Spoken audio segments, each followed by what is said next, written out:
Bryce, the horror show isn't quite over yet. Oh no! For the last 4 weeks, we've just had nothing but this Sony. It's like Sony bad news and Xbox bad news and Sony bad news and Xbox bad news, and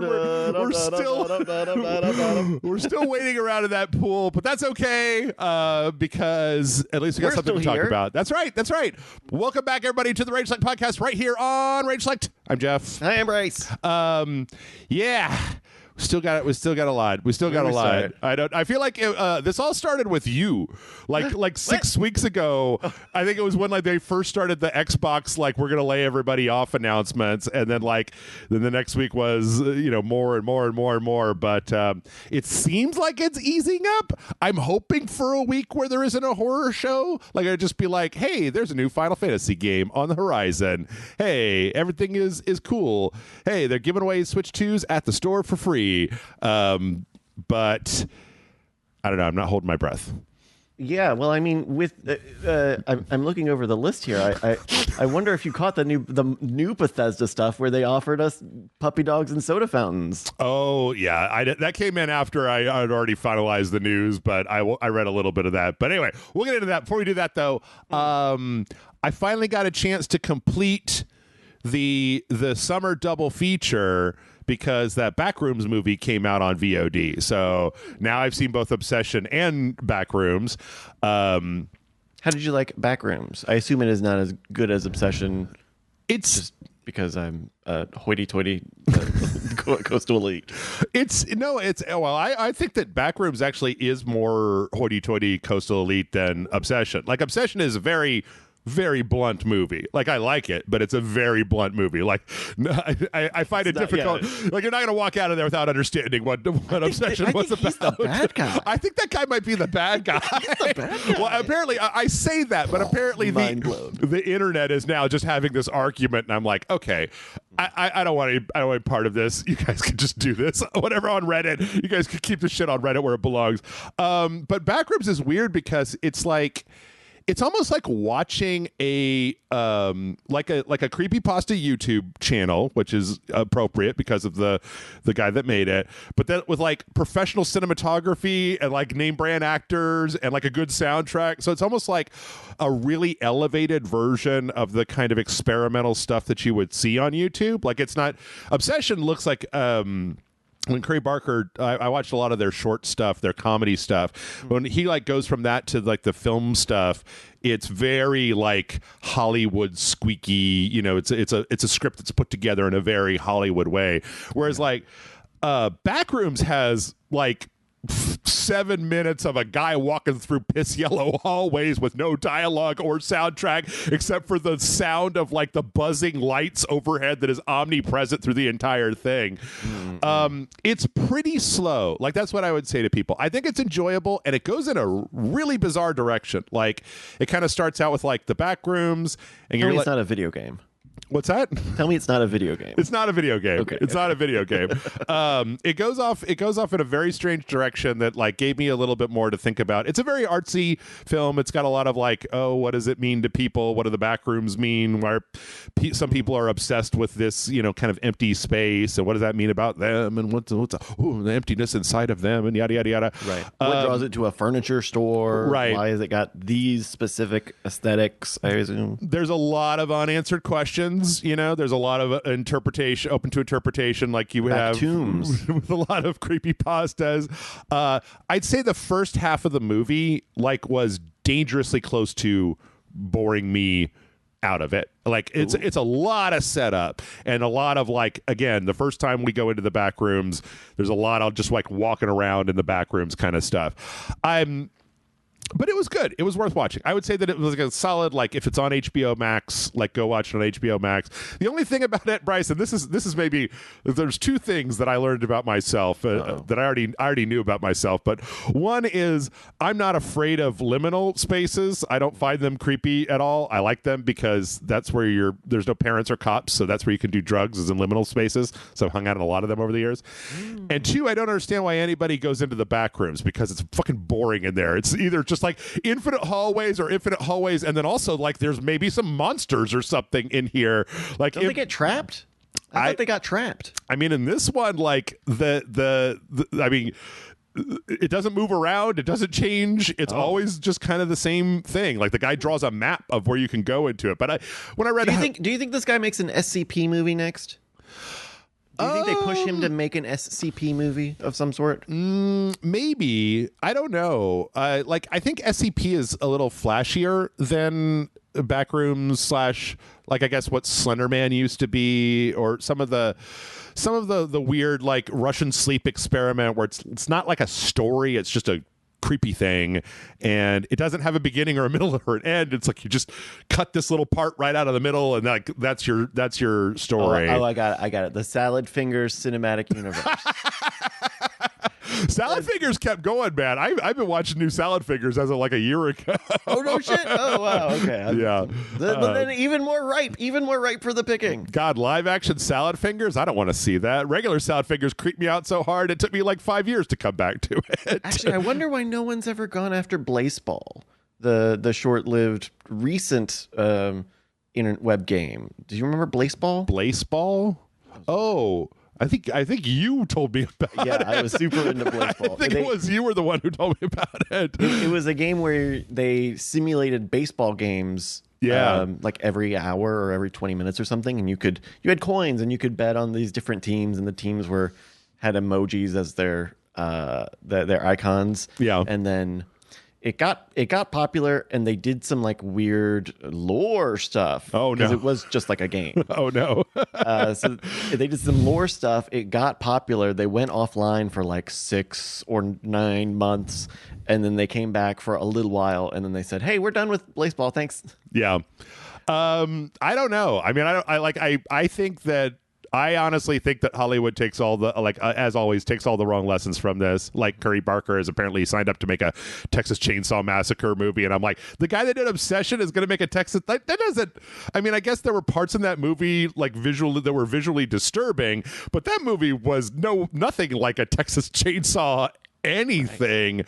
Like I think that you should just keep letting these guys do what they want to, or maybe it's one of those things like David Lynch used to do, where it's like you got to make Texas Chainsaw Massacre so they'll fund your next I want to do whatever I want to project. Right.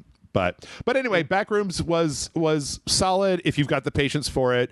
Worth watching, interesting. I can't really talk very much more about it without going into spoiler territory, but it does have some really interesting stuff where when I finished watching, I was like, that was stupid. And I thought about it for a day, and I was like, oh, no, actually, wait, that does make sense. So, interesting. Backrooms.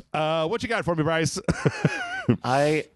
Listener, beware, you're in for a scare. I've talked before about I like factory games. Mm-hmm. I like factory games, and I don't play them all the time because I know I probably could, and I know that I can I've played Satisfactory a bunch, I've played Factorio a bunch, and I had been following Shapes 2, the factory game Shapes 2 with the shapes with a Z. Shapez do, and I was following it right when it went into early access because that was right when I was getting into the first Shapes.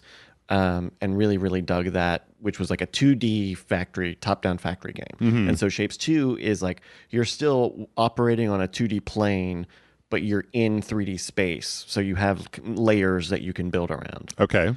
And you're making Simons? Looks like you're making a lot of Simons over here. It's like the abstract of Factorio, right? Right. Like you extract shapes, and then you dye them, or you cut them, or you rearrange them, and then there are some more advanced things you can do, like crystals and pegs, and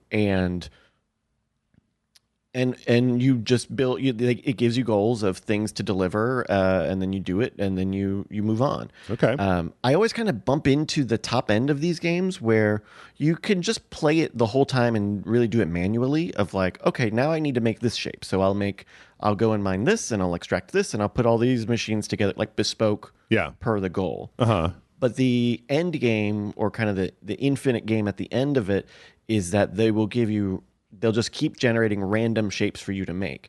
And the idea is that you build a machine that can take those random shape, like signals, and have a factory that puts the colors and the shapes in the right spot, a make anything machine. So you automate the automation. First you build the automation, then you automate the automation, and then you can just stay at home and you don't even have to go to work anymore because the scripts all do it for you.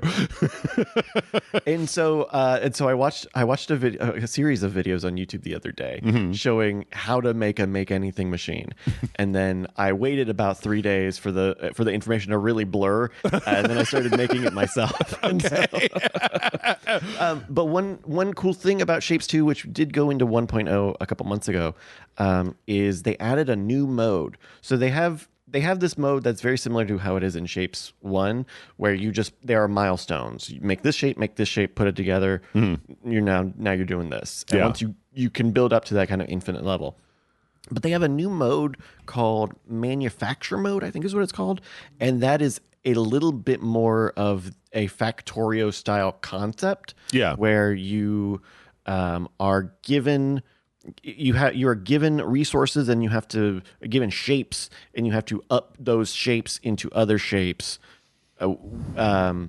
Kind of like in Factorio, where you're building like raw material and turning it into copper wire, and then putting the copper wire with the silicone, and then you put and so versus the base game where you can just say, okay, I just need to get colors and I need to get shapes, and we'll just do it like this. There's a whole there. Check it out. I think it's interesting. I'm not doing it great. I've reached the end of how I could explain it because I haven't even played that mode yet. But I really dig it, and I'm having fun, especially without.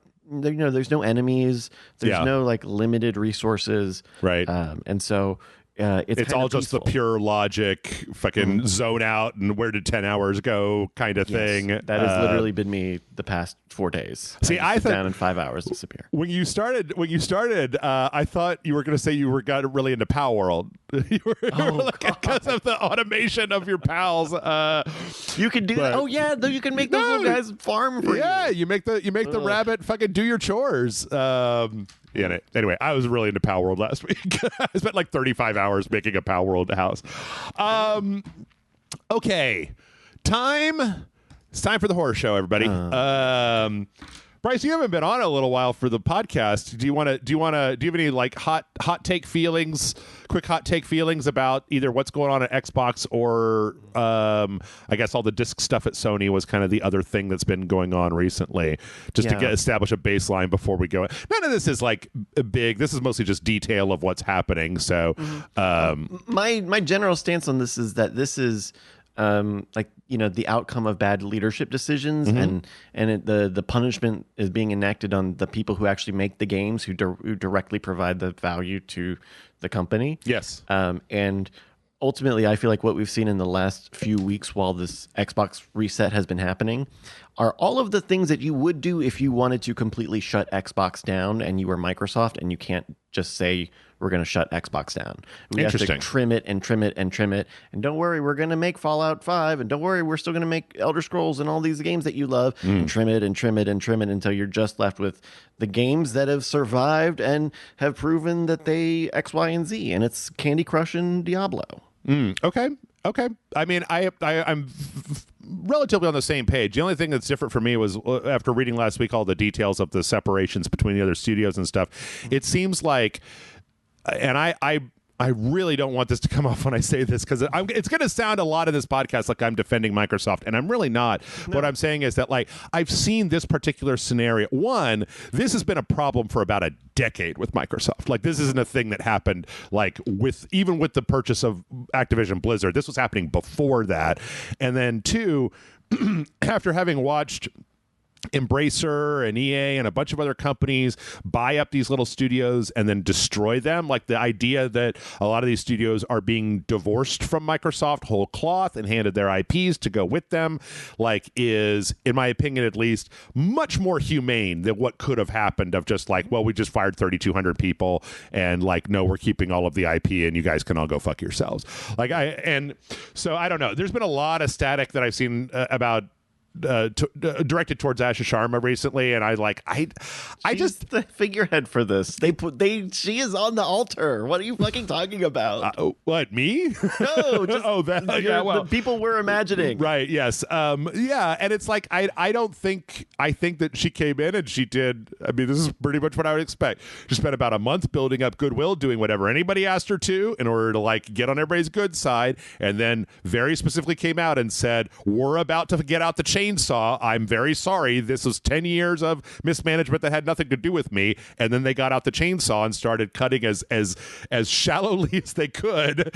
And they were like, we're gonna focus on hits. We're gonna focus on the biggest studios that we've got, making hit ass titles in established franchises, and we're gonna try to do this as again humanely as possible.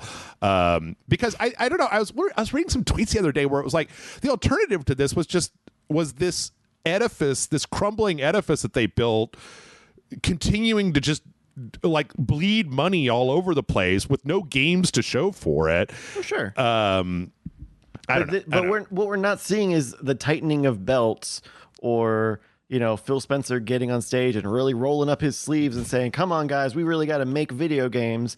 Like we're beyond that. Yeah. And it feels like to me, not that it's the studio's fault. I think it's the corporate environment of Microsoft that bleeds into Xbox and into Xbox's upper management. Yeah. That means that they're changing tacks and making mistakes, and now they're having to pay for it. What you talked about earlier about breaking up these teams instead of at least keeping them together and selling them off. It's like a dark ages for some of these teams, because it's not that they are getting cut off from Microsoft. Half of the team is being chained to Microsoft, yeah, and then the other half is being left to the wild. And so that organization has been broken. Right. It's not just like the shaking of hands and the moving of intellectual property. Yeah. Like you're actively breaking up the human connection that makes the video games that you motherfuckers sell. That's as good an intro as any. Let's get on. The first thing that we have this week, I don't know, this is a very, very strange story. I read through this like 3 times, and I don't know how to feel about this.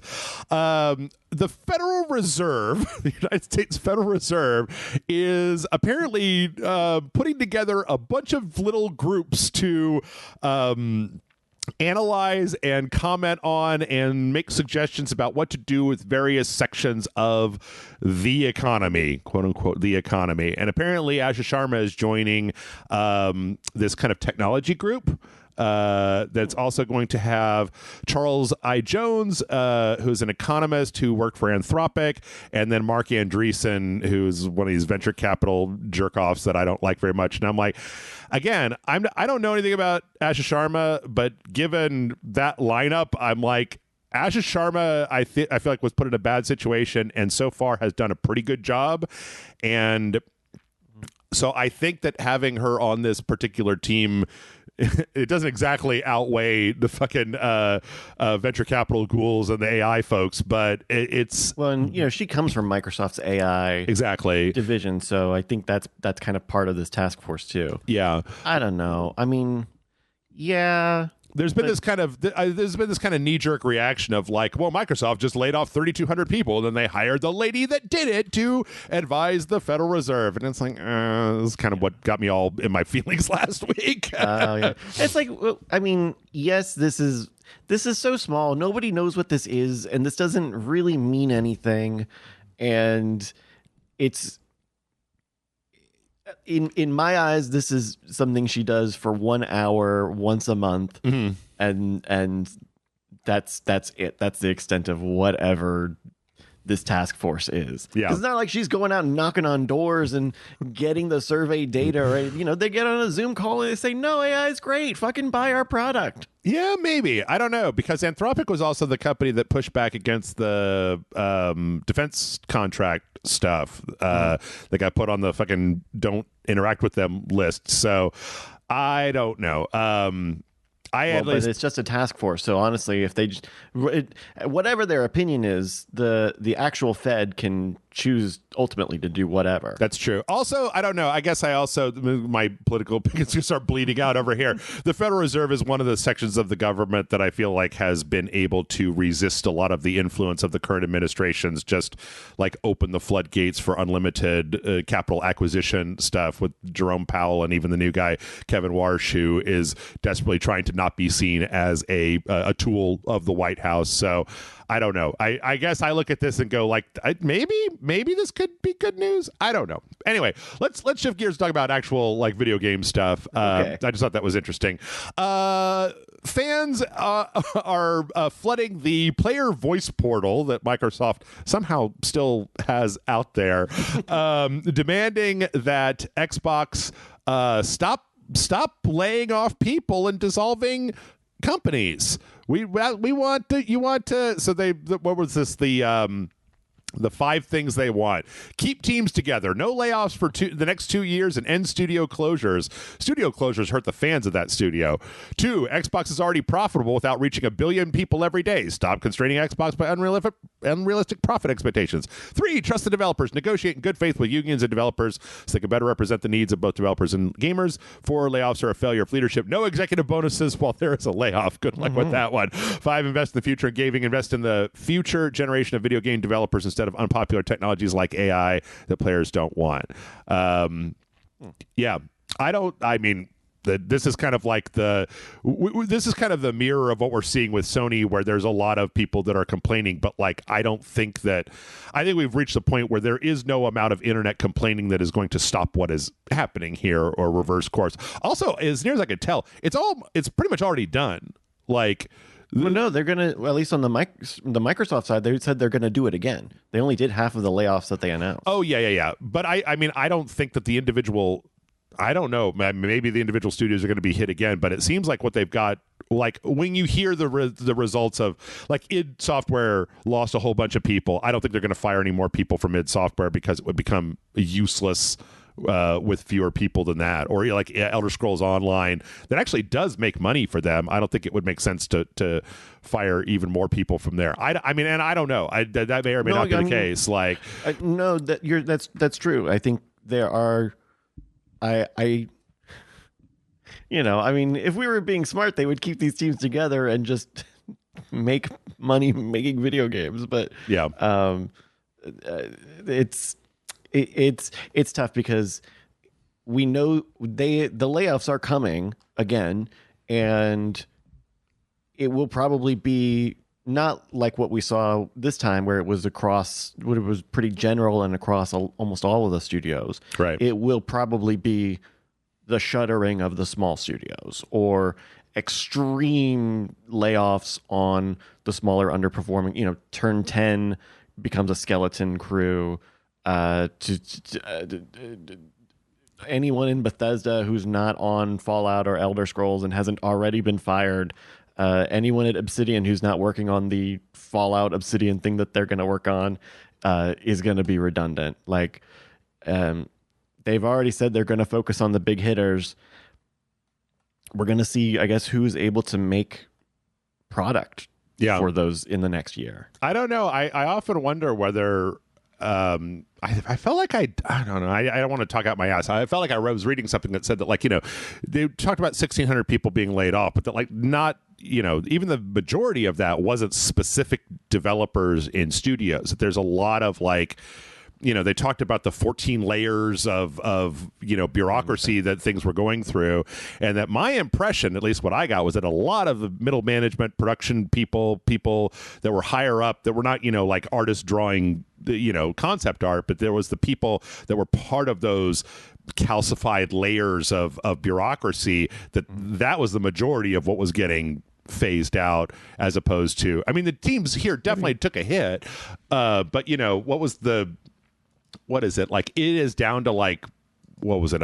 Like they don't have the id Tech team. Right. Well, basically. But, like, the idea that they're down to the amount of people that were making Doom 2016. I don't know. Like, it says that, they'd grown to 200 plus people for the Dark Ages. Like, a lot of these cuts, from I could tell, from both Obsidian and from id, are just are like reducing the team to sizes that they used to be in the past. Now, I'm not sure whether it's now then possible for them to make games with those size studios, but I don't know. I feel like there's been a lot of commentary that like these studios have been. There's like 4 guys and a server left in these buildings, and it's like, well, you don't keep id Tech around and then make them completely non-functional. But I do think there's a parallel thread under this conversation of, all right, so id got too big, and it sounds like id got too big and probably had gone from being a 1-game studio to being a 2-game studio, big enough to be working on too many projects at one time. Yeah. And if you can't make that work, that is another like leadership problem. That's a scale problem. You scaled inappropriately or too early or what have you. And then, the people who were hired take on, have to eat it. Yeah. Yeah, I don't know. I guess we'll see. I mean, I guess that's the big thing is that this isn't done yet, and we don't know what exactly is happening. Like, we're very much just at the beginning of this, so it's difficult to know exactly how this is going to shake out. And as a fan, how would you buy in? Who wants Fallout 5 right now? Who wants Microsoft to make Fallout 5 right now? Okay, I'm raising my hand because the thing is that I like the Fallout franchise. I didn't really care that much for 4. I don't want to play Fallout 76. I would like to play a single player Fallout, and I don't really give 2 craps about Elder Scrolls. Like I know a lot of people do. Elder Scrolls isn't my jam. I played Skyrim, it was fine, but I don't go back to it over and over again like people do. So, but are these the conditions to make a Fallout 5, to make a Fallout 5 where you feel like the product will be good and you will feel good buying the product? Because we're like upstream. The whole thing about where we are right now with Xbox is we are upstream from the message of you need to buy our games or Microsoft is going to shut down our studios. Mm-hmm. And if you don't buy Fallout 5 or the new season of Fallout 76, or if we don't get more Fallout Shelter players, then that just proves that the fans aren't there, or that the people didn't want it bad enough, despite the fact that these are big signature. Everyone wants a Fallout game. Sure.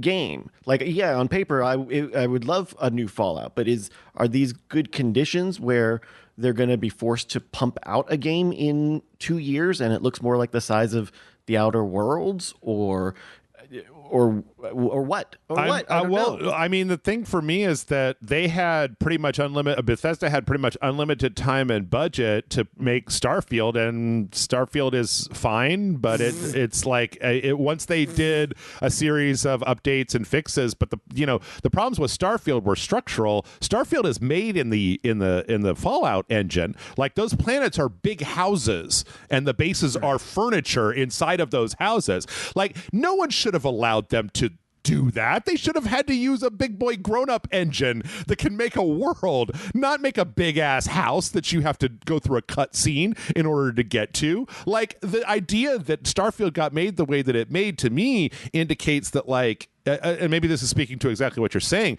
is that I feel like I want somebody to fucking tighten the leash on Todd Howard a little bit and go, bitch, you don't have a million years and an unlimited budget. I need you to put together something that people will like, and I need you to do it like on a budget in a recognizable time period with like let's license a good engine. Hell, use id Tech for it. Use Unreal Engine 5, use id Tech, use something, and like, oh no, we got to retrain our people on it, but whatever. But like, some of this stuff is I mean, there's a lingering feeling in my brain about, like, for the last 10 years, Microsoft has had all these studios, and what I've gotten out of the studios that they've acquired is honestly not much, and what I've gotten seems like kind of okay. Like, I haven't lived up to the legacy of the names that they bought. I haven't enjoyed the Dooms since Doom 2016. I didn't enjoy Starfield, even though the new one, I don't know, like the new update kind of did something for me, but like, nothing that Double Fine has put out has tickled my fancy. Like South of Midnight was fine, but I kind of fell off and didn't play it. Rare, Redfall, all the Fable stuff, Perfect Dark. Perfect Dark got canceled. Like the thing is that when you look at the output from Xbox outside of Forza, and like, how long has it taken to get this Gears of War game out, for God's sake? Like, fuck. It's Gears of War. It's not, it's not a brand new revolution in Hideo Kojima's weird idea of how to make video games. It's a fucking third-person cover shooter. How has it taken this long to make a Fable game, for fuck's sake? Like, so I think on the long time scale, the problem is that 10 or so years ago, the turn on Xbox was we're gonna do it right. We're gonna do all the right things and do it the right way. We're gonna give developers all the right space. I think I talked about this last time. Yeah. Microsoft has the infinite money pool, and so they can say developers. I do think Microsoft has probably put a lot of the pacing of these games up more to the studios and been probably a little lax with coming up with original ideas or trying new things. Yeah. And ultimately what we have here is kind of a different form of we're doing the right thing, but the right thing is making a million Fallouts, apparently. it's the safe thing, is they've retreated to the safety of like, Bethesda's gonna make Elder Scrolls and Obsidian's gonna make Fallout and Doom is gonna make Doom or Quake. Like, Bethesda hasn't put out a Fallout of a numbered Fallout or Elder Scrolls since Microsoft bought them, I believe. Yes, that's true. That's true. Because that's insane. Yeah. If I was someone at Microsoft who doesn't look over at Xbox but once a year, I would go, "What the fuck are you nerds doing over there?" That's kind of why I don't want people to lose their jobs, but by the same fashion, I've been watching Xbox for 10 years and it's like it's not a fun time with Xbox. You get the occasional game and you get the good stuff on Game Pass from time to time, but like, fuck's sake, how do you fuck up Halo? Like, how do you not have a Halo game? Anyway, sorry, this is well-traveled ground for me. Compulsion put out a statement on LinkedIn, of all things. You know how when on LinkedIn people are like, hey, I'm available for work if you want to do it. Well, this is the entire studio putting up a thing on LinkedIn saying, we're available for any work. You got support stuff. We've got a lot of good artists over here. We can do stuff. Hopefully this is a way for them to, keep the lights on while they figure out what they're going to do next as far as games go. Compulsion has made 3 games. It's South of Midnight, We Happy Few, and Contrast back on the PS3. So it's not exactly like they were cranking stuff out. No, but if you're there are lots of miscellaneous things that I feel like a video game company could do. Yeah. And maybe I'm drawing all of that from the Kairosoft game dev story mobile video game. But I feel like you could make cutscenes or CG or commercials or something in the meantime, contract work. There are plenty of support studios that never get credit that do a lot of work for games. We talked a little bit about id Software. id Software came out with a statement saying that basically held up a newspaper. Yeah, basically. They said that, while they were impacted, the changes that, at the end of the day, they're about the size they were when they made Doom 2016. id Software has always had a reputation, they say specifically in here, of like everybody that works at the studio is both like an artist and an engine person, and everybody's very technical that works at id. So basically, flat structure. They're saying like, well, because I think there was a rumor last week that people had said, oh, it has been turned into a support studio. Oh wow! That they were like, oh, they've been told to learn Unreal Engine 5, and that your job moving forward is going to be like, helping Turn 10 build cars for Forza DLC or whatever. And they're saying here, it sounds like no, they still do own like Doom and Quake and Rage and stuff like they were said. Last week we heard the news that they were supposed to only be making a Doom, a Quake, or a Rage game. And given those choices, I think that we're going to see a Quake game announced pretty soon. Rage? Yeah. Rage made the cut. Okay. I mean, it's one of the 3 IPs that they have, so that's all they have.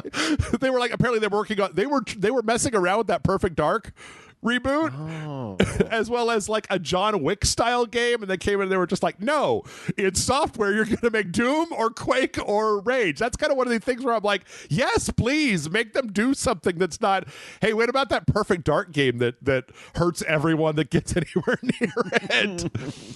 What else did the Grim Reaper touch this week? Obsidian. Well, there's a lot of statements from studios. Obsidian came out, and this was one of the directors there who was basically saying like, there's been a rumor online, oh, Obsidian, they're not what they used to be. They've turned all corporate. They've gone corporate.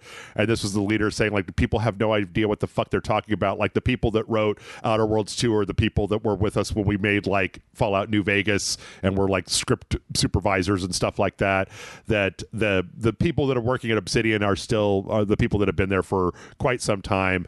I know a lot of this is probably just to assuage people. I haven't had a problem with Obsidian's output over the last couple years. I mean, I thought that Outer Worlds 2 wasn't quite as good as Outer Worlds 1, but I did play it all the way to the end. I wasn't able to get into Avowed, but I could see the outline of it. I just never played it. Grounded 2 was apparently a pretty big hit. So out of all the studios that Microsoft has right now, I feel like Obsidian is probably one of the safer ones, as they put out 3 games last year that maybe didn't sell through the moon, but they Grounded 2 did sell. And so oh man, we don't have time for this. I'm going to hold on to that. I'm catching it before it comes out of the. We're going to move on. Fair enough. Apparently, as you were mentioning, Bethesda, they say, the layoffs at Bethesda are going to have a substantial and cascading effect on the development of Elder Scrolls 6. And then also there was a story about how they put up little memorials for the people that had gotten fired, little pictures of the people that got fired with flowers in front of them, and then corporate told them to take that shit down. I'm like, well, yeah, man, this wasn't a car accident. I don't know. Like, then part of me, give him one day. I don't know. Give him the day. I don't. Well, I don't know. Anyway, again, this goes back to another thing. The Elder Scrolls 6, like, they announced Elder Scrolls 6 like 4 years ago, and Todd Howard just keeps going out and being like, it's nowhere near done. We haven't even started on it. I don't even know what it's about. When they talked about Fallout 5 today, they said Fallout 5 is a long-term destination. Yeah. None of these games have even been started ultimately. I mean, the problem right now with Bethesda Main, is that normally they would put out Starfield, and then they would spend 5 years doing updates and expansions and paid expansions and like stuff for Starfield, because it would sell so well that it would fund the studio for a certain amount of time while they can incubate on these new projects.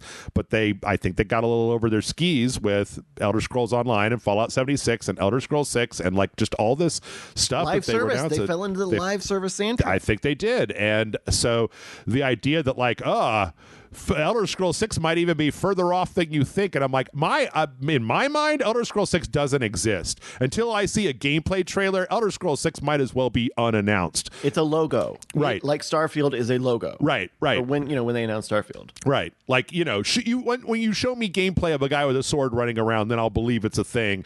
But in my experience, it's not good to get hyped up for Elder Scrolls 6 the moment they do the trailer with the pre-rendered city and the logo, and like, oh my God. And it's like, yeah, okay, it's gonna. It's a Khajiit. Look at the fur texture. It's gonna take forever to add. We haven't even seen the behind the scenes where you see the people's monitors while they're walking around because they don't have anything to show, and they show like the 3D render where the guy's moving a Khajiit around, and you're like, oh, it looks pretty good. So yeah, I mean, if this is going to have an effect on Elder Scrolls 6, I don't know, man. Get your shit together, Bethesda. Like, again, you had a lot of time with a lot of resources, and I kind of think that some of this stuff needs to tighten up a little bit. 2018, it's a teaser for Elder Scrolls 6 was in 2018. Wow. This is fucking 8 years. 8 years ago, and they're like, we're nowhere close.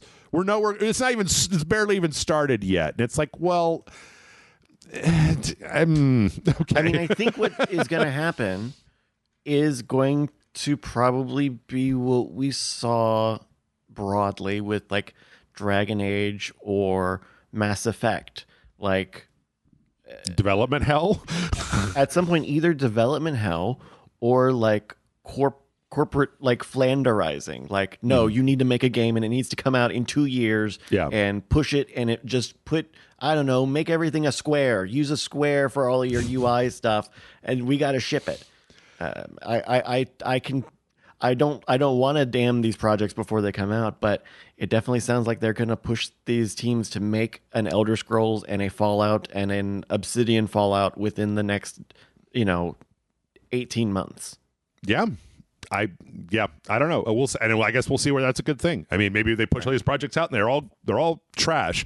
But right now, I mean, I feel like they're all vaporware. So at least if trash comes out, I mean, what is Bethesda going to spend 20 years making Elder Scrolls 6 so it's completely obsolete on whatever the PlayStation 9 is that's out at that particular point?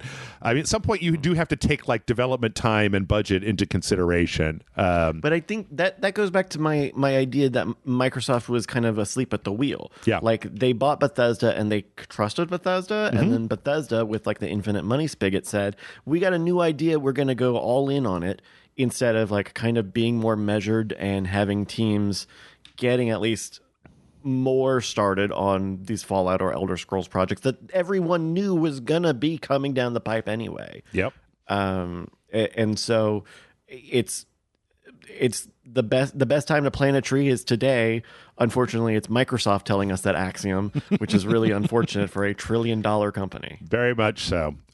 We also got Elder Scrolls Online did the same thing that we've seen from a few other teams, saying that they are basically been reduced to the size that they were when they put out the Somerset expansion, which was one of the most well-regarded expansions for that. I'm actually kind of surprised that the ESO team got that many cuts because, as I understand it, ESO is making something like $15 million a month for them, even at the size that it was before. It wasn't like that. ESO was not a money sink. Like ESO was, I feel like, what you wanted. Like you've got a small team, or you've got a team, and they are paying the bills. Like they are bringing in cash every month. Covering themselves. Yes, and so the idea that they got cut was that's a bit of a head scratcher to me. I mean, I guess we need people on Elder Scrolls. Like that's all it is. Yeah, we need you to move on to Elder Scrolls, nerds. These new games have to come out. Like I think the scale of what Microsoft needs to happen and the amount of like left field upsets for these games to come out quickly and be good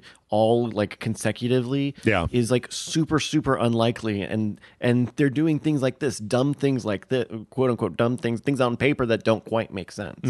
I guess what you're getting at is that the bet here is that we'll sacrifice the monthly income from ESO in order to put out the Game of the Year blockbuster, sells $20 billion in profit, Elder Scrolls 6, in a much shorter time span. And if a skeleton crew can keep those games online and maybe generate some way to keep some revenue coming in, go for it. Because what other games are coming from Xbox at the moment? They had the Doom DLC come out and then fired fucking a bunch of people. Yep. And like, what else is what has been announced and is even going to survive?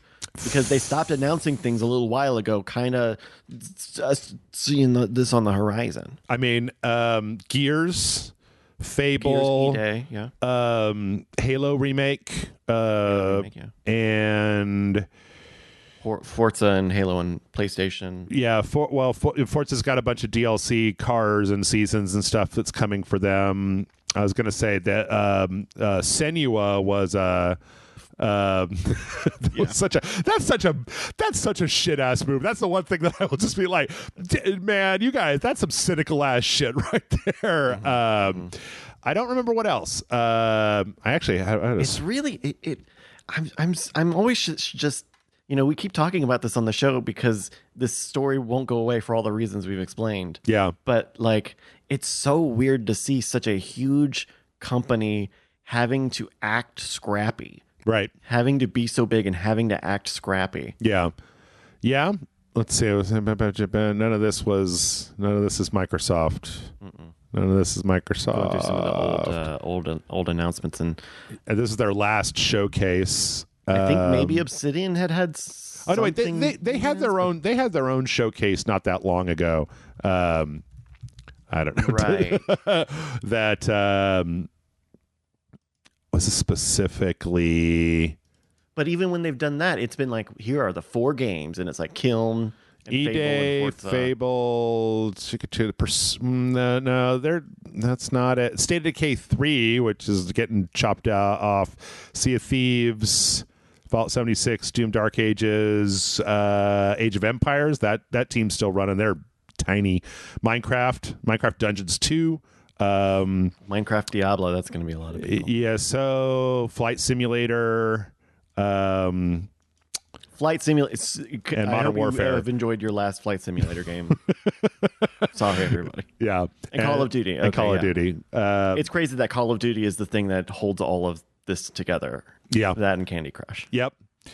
So let's see, and then I guess there was actually some union protesting that happened because the Bethesda is part of a game union. So there was they released a statement saying, boo. And then there was some actual organization that happened. And then some modders made little signs that you could put on the guys in Fallout 4 that have the Bethesda, like shirts that have the Bethesda union logo on them, which was, it was fine. Yeah.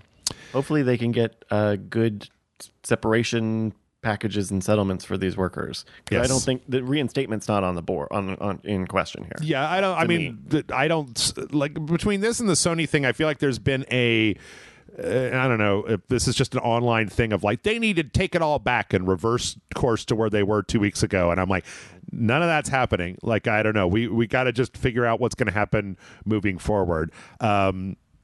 So yeah, and they all did it at the same fucking time. Yeah, they did it at the exact worst fucking time in the world. Well, and then right after Rockstar announced that Grand Theft Auto 6 was going to be $100 if you want the actual real life version of the game with all the stuff in it. So yeah, it's really just been a series of nut punches for us. But yeah, I don't know. I mean, I'm hoping that the leaner Microsoft will be able to get back we'll be able to kind of become more competitive moving forward. Like I've watched them since they announced the Xbox One with the Kinect, and they've started losing share to Sony on that particular console generation, and they just haven't been able to make it up since then because they've been floundering, and they tried the Game Pass thing, and they tried a lot of different stuff, and they just haven't been able to make it work. And so the idea of like, if the management is incompetent and can't manage 25 different studios along with all the support and everything that's necessary for that, then cutting that organization down to 8 studios making big high profile games that you can manage. I mean, I don't know. Like, that's better than continuing to mismanage 24 studios who don't ever put out any games, and then when they do, everybody gets fired anyway. Yada yada yada. So it will be interesting to see that, because it has been a long time since Microsoft or Xbox have been in that position to throw their weight around with their the Microsoft's always kind of had a light touch on the studios that they buy and acquire, because they don't want to be seen as corporate, choke holding on the creative process. But that's where they've gotten to now. They do have to do it. And I don't think that they have experience of doing that well either. No. Even back in the old days, even back in the Xbox days, they had, a few different IPs, but nowhere near this amount of, I mean, even when they were purchasing stuff like Rare, they purchased Rare. Rare made Sea of Thieves. Sea of Thieves came out for the Xbox One. Like, what the fuck? That game has been pretty much the same for like a decade now. And, Rare as a company made some games that people absolutely love. And now Toys for Bob is going to make another Banjo-Kazooie game because all Rare is allowed to do is fucking season 55 of Sea of Thieves for however much money that makes. Toys for Bob does do a good job of recreating these. They're the ones who did the Spyro game. Oh no, they're great. They're great. I love them. Because I mean, you're right that like it's not Rare's name on it, but are those people even still at Rare anymore? That's a good question. Did those people make it through making Kinect games? Yeah, that's a good question. I have no idea. Well, like we got a little bit of time. We're gonna shift over a little bit to Sony. There was a couple of interviews last week. I didn't really want to go into a lot of it, but one of them was with Sean Layden, who is one of the he was the SEO or the CEO of Sony for a while there. And they kind of asked him what he thought about the Xbox cuts, and he said he was kind of wistful for the time when Xbox used to be like a competitor, because it made everybody kind of hungrier, and it was kind of fun to battle with them and to try to get one over on them. You know, obviously this is all for money and this is people's jobs and stuff like that, but the idea of, I mean, you know, I'm on the same page here. I'd love to see Microsoft be competitive again in that space, because that, you know, without that, Sony does stupid shit.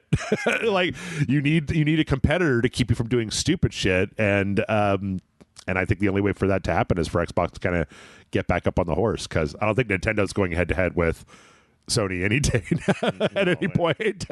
No, yeah, you know, for as much as I've talked about Microsoft being, you know, corporate, there's still a lot of that in PlayStation, just given on the size of it as a platform holder and a publisher.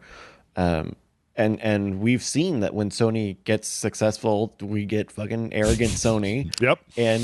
And it's hard not to think that that's what's happening with the discs thing. Yep. But it's not quite the same thing. But without a strong Microsoft counterpoint in the space, then yeah, I think Sony will have no one to compete against, and will have a hard time justifying its own existence without a competitor to say, look, our industry supports two of us, and we are a value proposition outside of the whole PC and Steam OS thing that everyone's just trying to ignore is not happening right now. Yeah. No, 100% agree. 100% agree. Let's see. There's a bunch of kind of international stories about the Sony removing the discs thing. There was a question about whether the EU could step in to basically, because, you know, hey, the EU made Nintendo Switch 2s have removable batteries in the EU because of right to repair laws over there. A lot of places in the EU get a lot more involved in the way that business works than here in America.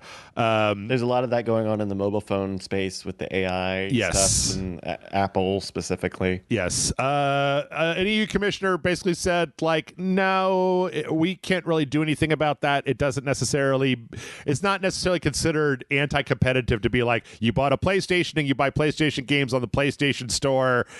No, you don't get any discs. Like, you're not entitled to the discs. So that was kind of one. Imagine EU special forces at the factory. Make the discs. Print the discs.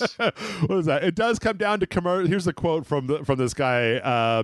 It does come down to commercial and contractual freedoms, and companies are free to offer games and services in the manner they see fit, provided the consumer rights are fully protected in line with national and EU law. So I guess, you know, if the European Union says that every computing device must have an optical drive installed within it under law, then they're pretty much free to do whatever they want to. Now that doesn't stop the UK though. UK is litigious, man. They're the ones that were blocking up the Sony or the Activision Xbox merger for a long time. And there is the Entertainment Retailers Association in the UK that put out a statement. Basically, I don't know, they get real twitchy in the UK over this stuff. And, you know, what they said was basically all the stuff that I've said before, that this is anti-competitive because you don't have the opportunity. If all you can buy is codes off the store, then there's no way to buy a used copy. There's no way to buy a copy from somebody else. It drastically limits the places for people, the avenues for consumers to find a deal. Like, more monopolistic of where you can buy PlayStation games from. Yeah, absolutely. Like if the PlayStation 5 store made every single PlayStation 5 game $200, I could still go down to Target and buy one, or I theoretically could go down to Target and buy one for $60. But if there's no optical drive for the PS5 and they make it $200, then I'm just, you know, shit out of luck. Right. I mean, granted, they still want your money. Yeah. They still want your money. No. Like, they are going to try to it's not going to be all hard and raw. And then when I went and looked at it, like they put out this statement saying ERA consumer data shows that 25% of under 25s use discs for gaming, and the total UK disc-based games market was valued over $300 million in 2025, demonstrating that they're a substantial and committed audience for boxed games. And then I went to Google and said, what were the total video game sales in 2025 in the UK? And it was $8.79 billion. And I'm like, well, you can take your $300 million and get the fuck on up out of here, because last week we went over the percentages that Sony will get without having to split any of that shit with manufacturing or with retailers, and they could lose 25% of their existing customers and still come out way the fuck ahead on all digital sales. So okay, give me one second here. I've got a big override. I'm gonna wrap it up. Okay. Yeah, what we're seeing across this PlayStation stuff and across the Xbox stuff. Mm-hmm. You guys should see Bryce. It's like watching Robert Downey Jr. put stuff together and fucking, we're putting together the Mind Palace. The Mind Palace is getting put together. Here it is. What's happening is this is like video gaming having like the K-shaped economy moment, right?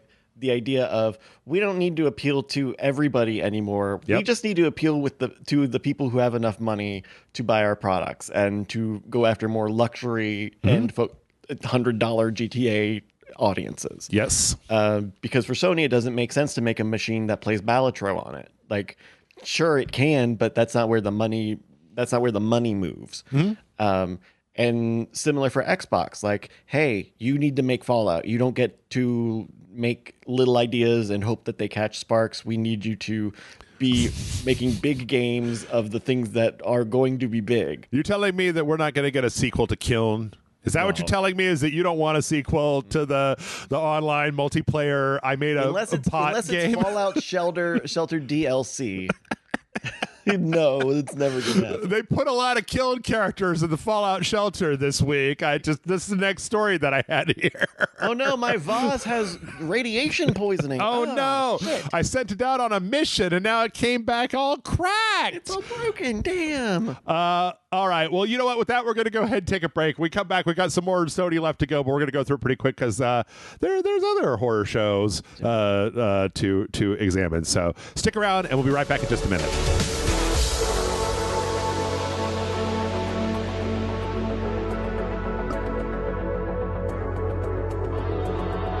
And we're back. And we got more news. There's more news left to read. When we left, we were talking about Sony and the whole disc thing. We're talking about how the EU can't do anything about it, but the UK has at least is complaining about it. Apparently, lawmakers in Mexico are getting ready to file an antitrust complaint against Sony. For stopping the discs? For stopping the discs. Specifically, that makes them a monopoly on PlayStation games. I guess it really just kind of depends on whether you consider like the games that are on the console to be a separate entity from the maker of the console. Because there's no, it's not like they have a mechanism where they could just plug Steam in and Steam could sell games. Like, there's no mechanism for that. Yeah. That's why people buy the console a little bit. Yeah. This is specifically, a lot of this tends to come down to the idea that in other countries, not necessarily ours, governments tend to get a little bit more concerned about the idea that consumers have the right to be able to have choices in their purchase, that like you just, no matter what it is, you can't have like a single point of distribution for a product. It can't be all owned and controlled by the same company, because then there's no way for you to go buy stuff. You see some of this with Steam.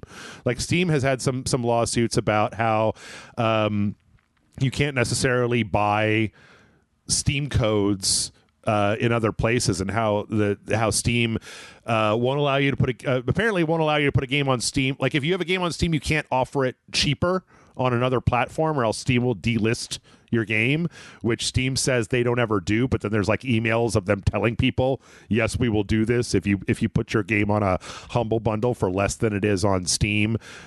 So we've seen that happen as well.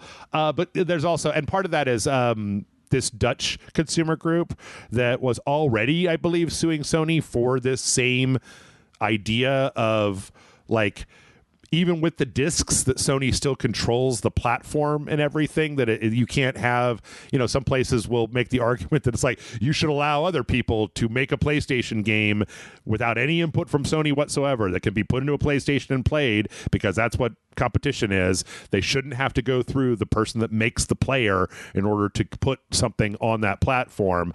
I think there is like broadly an idea to, digital distribution is so mature. Yeah. As a method for people to buy and consume games and TV and movies and all, but there's no like central body who like there's no one whose job it is to make all of this stuff fair or competitive, if that makes sense. Yes. Like with PlayStation, there's no alternate stores, and the development of user-friendly features to digital ownership has been non-existent, and that spreads to everywhere, right? Yeah. Like maybe you can lend a game in some cases, maybe you can share a game across libraries or computers or console devices, maybe, but then when you walk away from a game console, do you still own the game?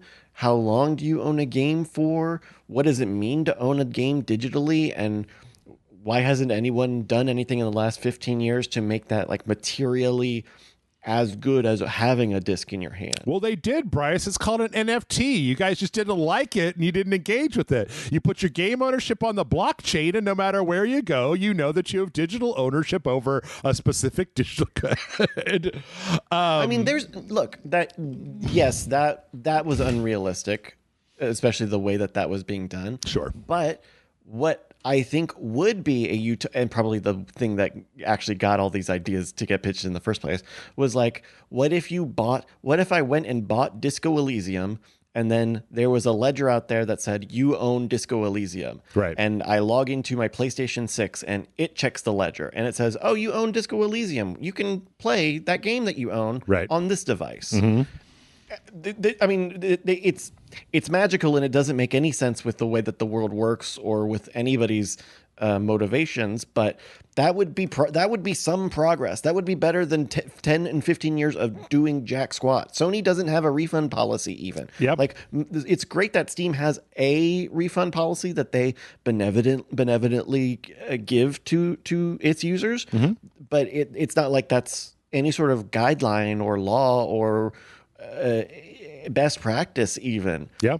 And so the solution here is for Sony to say, we are going to make digital ownership better. We will make it better. Not, we promise, like, they need to figure out X, Y, and Z to seriously make the pitch again for people, because they're not, no one's wrong here. is the problem. Like, no one's wrong. If you're mad about discs, you should be mad about discs. Yep. Because there's a lot of parts of the world that need discs, because there are a lot of parts of the world that are not served by, say, Sony's servers. Yep. And for Sony, it obviously makes a lot of sense to get rid of discs, because they are not moving a lot of money, and the name of the game is moving a lot of money. Yep. But the solution would be for people to meet, and not just for everything to keep exploding every week, and then eventually Sony and Microsoft stop having video game divisions. Or we all get just tired of reading the news stories, and then that's what happened with DLC. Like, people don't remember that when DLC first happened, there was a big pushback against, the fucking horse armor, right? Armor. You're going to get me, I don't know what, I bought a video game, and you're going to make me spend another $10 for something that is purely cosmetic? Yeah. What, the people, all the Street Fighters are on the disc. You're going to make me pay an extra $5 per Street Fighter? That's ridiculous. Fuck you guys. And then slowly but surely, it's just the way that it came. And that proposition hasn't changed one fucking iota since. Yep, true. By the way, quick correction. The Dutch lawsuit is actually one of those ones that's about the 30% rate that Sony takes on all sales. Yeah. And that the idea that there's a lot of, there's a lot of discussion about whether those rates are in any way, shape, or form fair for the amount of work that they do for, just being as a platform holder, that you get to take a third of the profit that the company, that the game sale makes. So yes, but like in physical retail, if you own a shelf, you want 50% margin on everything you sell. Yep.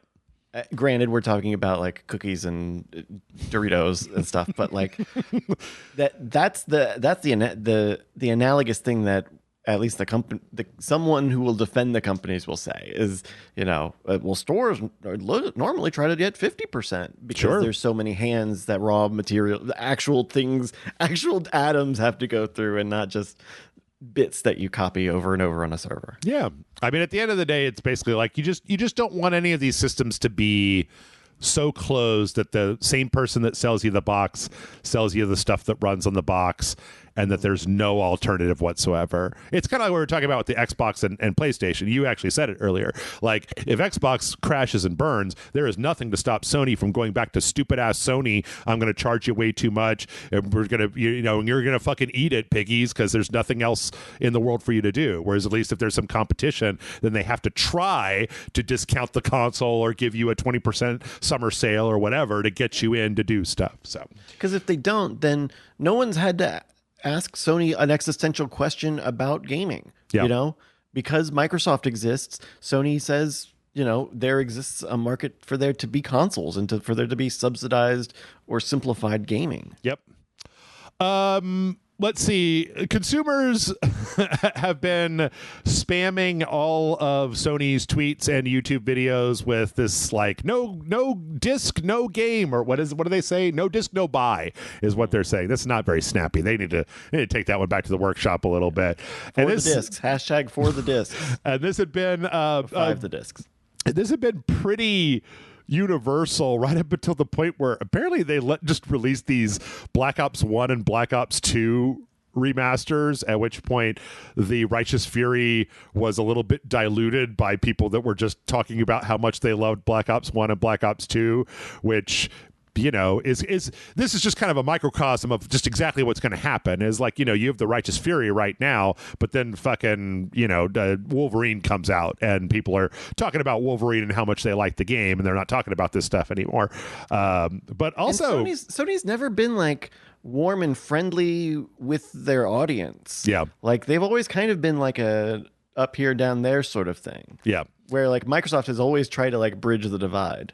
Also, this is an interesting story because this goes back to, well, you remember when people were gonna boycott Modern Warfare 2 because they didn't have dedicated servers, and then when it came out, everybody forgot about that and bought it.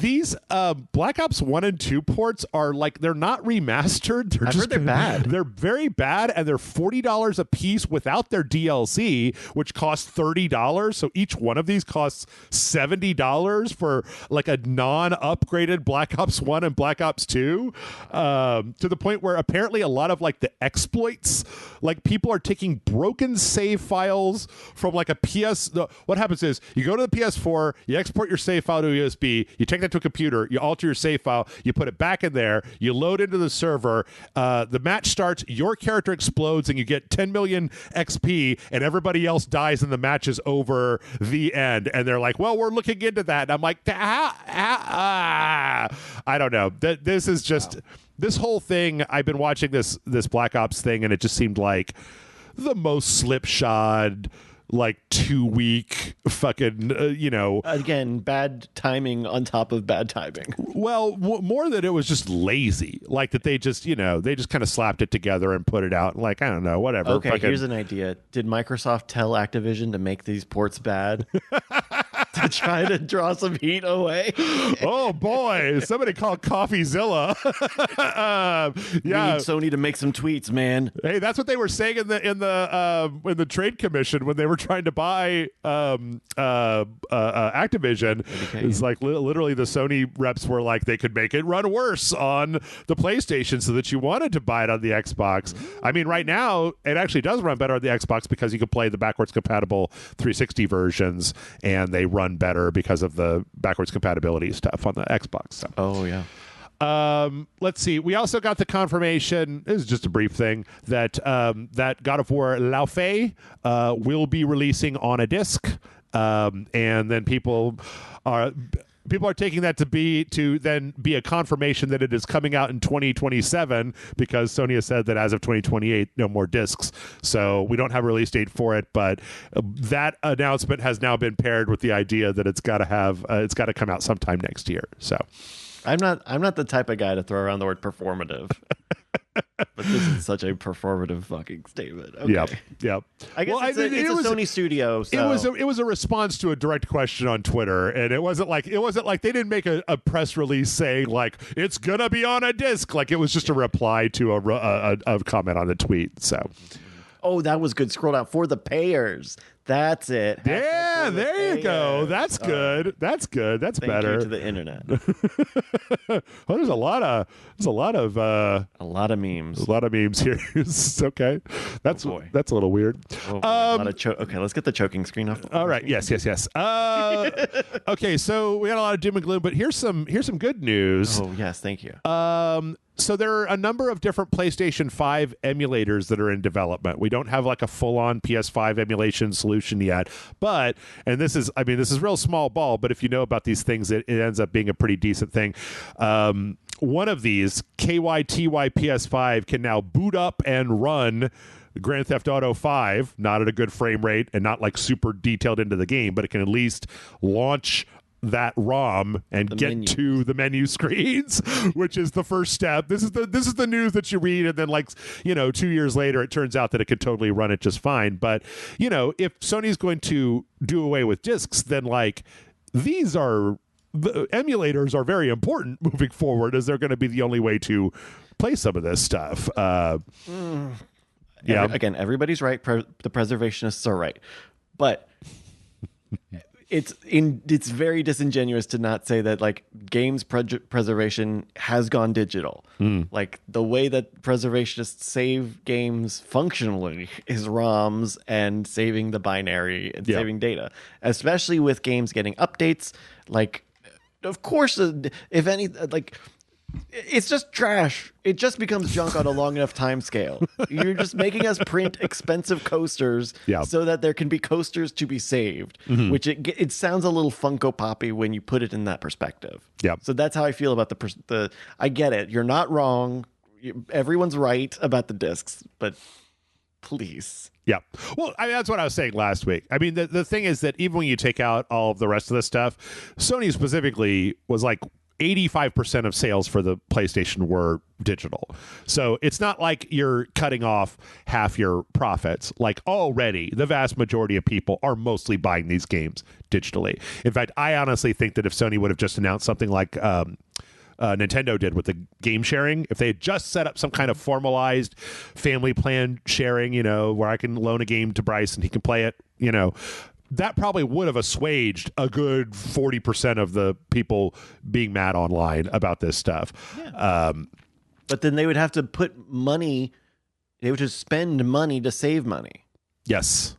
They would have to spend money to make their users happy. Yeah, but there does come a certain point where you have to take satisfaction into these equations at a certain point. You're not selling to robots already. You can abuse people to a point where they are no longer interested. And we're going to find the line. We're going to cross it. It was very nebulous before, but now we're going to draw it on the wall. We're going to stand up against the wall, and I'm going to draw the customer dissatisfaction line, and we're going to know that below that, it's fine, and above that... Ubisoft have been doing it for a decade now. We're allowed. It's very true. It's very true. Let's see. This is my favorite brand of story. Analyst says something stupid, This is an analyst talking about the price of Grand Theft Auto 6, saying that game should cost $200 because it is the last game that's going to be made primarily without using AI, and it's going to be, it's so cool. You guys should pay just a lot of fucking money for this game. I always like when I read these because it indicates to me that this was written by a person with too much fucking money that doesn't actually have to think about the difference between $100 and $200 for buying a goddamn video game. Anyway. There is a question about value of video games that I think we don't want to ask, right? Mm-hmm. Because I want to ask it. I love that question. Like there are some, like Slay the Spire. Like there's some people who buy Slay the Spire and play it for 20 hours, 40 hours, and they go through some essentials. Then there are some people who go and play it for 1,000 hours. Like if I've been playing Gran Turismo 7 since it came out, 4 some years ago, and they keep adding content to it for free, and my ticket to entry was $70 3 or 4 years ago or more. And so there is, I understand an analyst trying to make headlines with this. Yeah. But there is a little bit of a hair of like, we maybe aren't ready to talk about how much games cost with what you get or are expected to get out of them. I always say that I think with a lot of things in life that if they've been bitching and moaning and complaining for 10 years about it costs so much to make video games and they're still only $70. It's like, look, man, if you think that you can sell Grand Theft Auto for $500, then put it out and let's find out. Let's see where the damn line is. It's not Rockstar saying it. Like I mean, the thing is that a lot of the game developers they go into. I mean, I've been watching Strauss Zelnick have this same fucking line about like, we just want to make sure that people feel like they're getting the right value for their money, and blah blah blah blah blah blah blah. But like, I go down to Walgreens and buy a chess set for $7 and then spend the rest of my life playing that one game. It doesn't mean that the chess set should cost $1,000 to because it could potentially be something that I use over and over again. But I'm more than happy to find out. Like, I've always said you could make the world's greatest hamburger for $1,000, but I'm not going to buy it because I don't have $1,000 for a hamburger. Some people probably will, but part of this is keeping the price in a place that's going to make people happy. We're back to the line on the wall, right? Like, I wonder if there's a line in the economics here where Grand Theft Auto 5 was so big for so long that the audience who probably jumped onto GTA 5 later, cheaper, maybe for free, spent a lot of time in Grand Theft Auto Online. Well, all of those people are 7 to 10 years older now and probably have some money.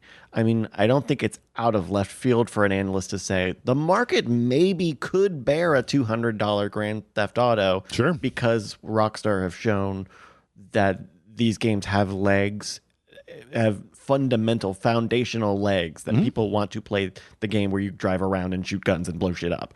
And that doesn't mean it's going to happen, but there's probably something there that they could and people would bear it once. Oh no, yeah, 100%. I mean, like this is what I said. My idea about this is if you guys think that that's what it is, do it. Let's see. Someone's going to try it, right? Yeah, I mean, someone's going to try. I mean, already you've got collector's editions of games that are $120 like pre-order.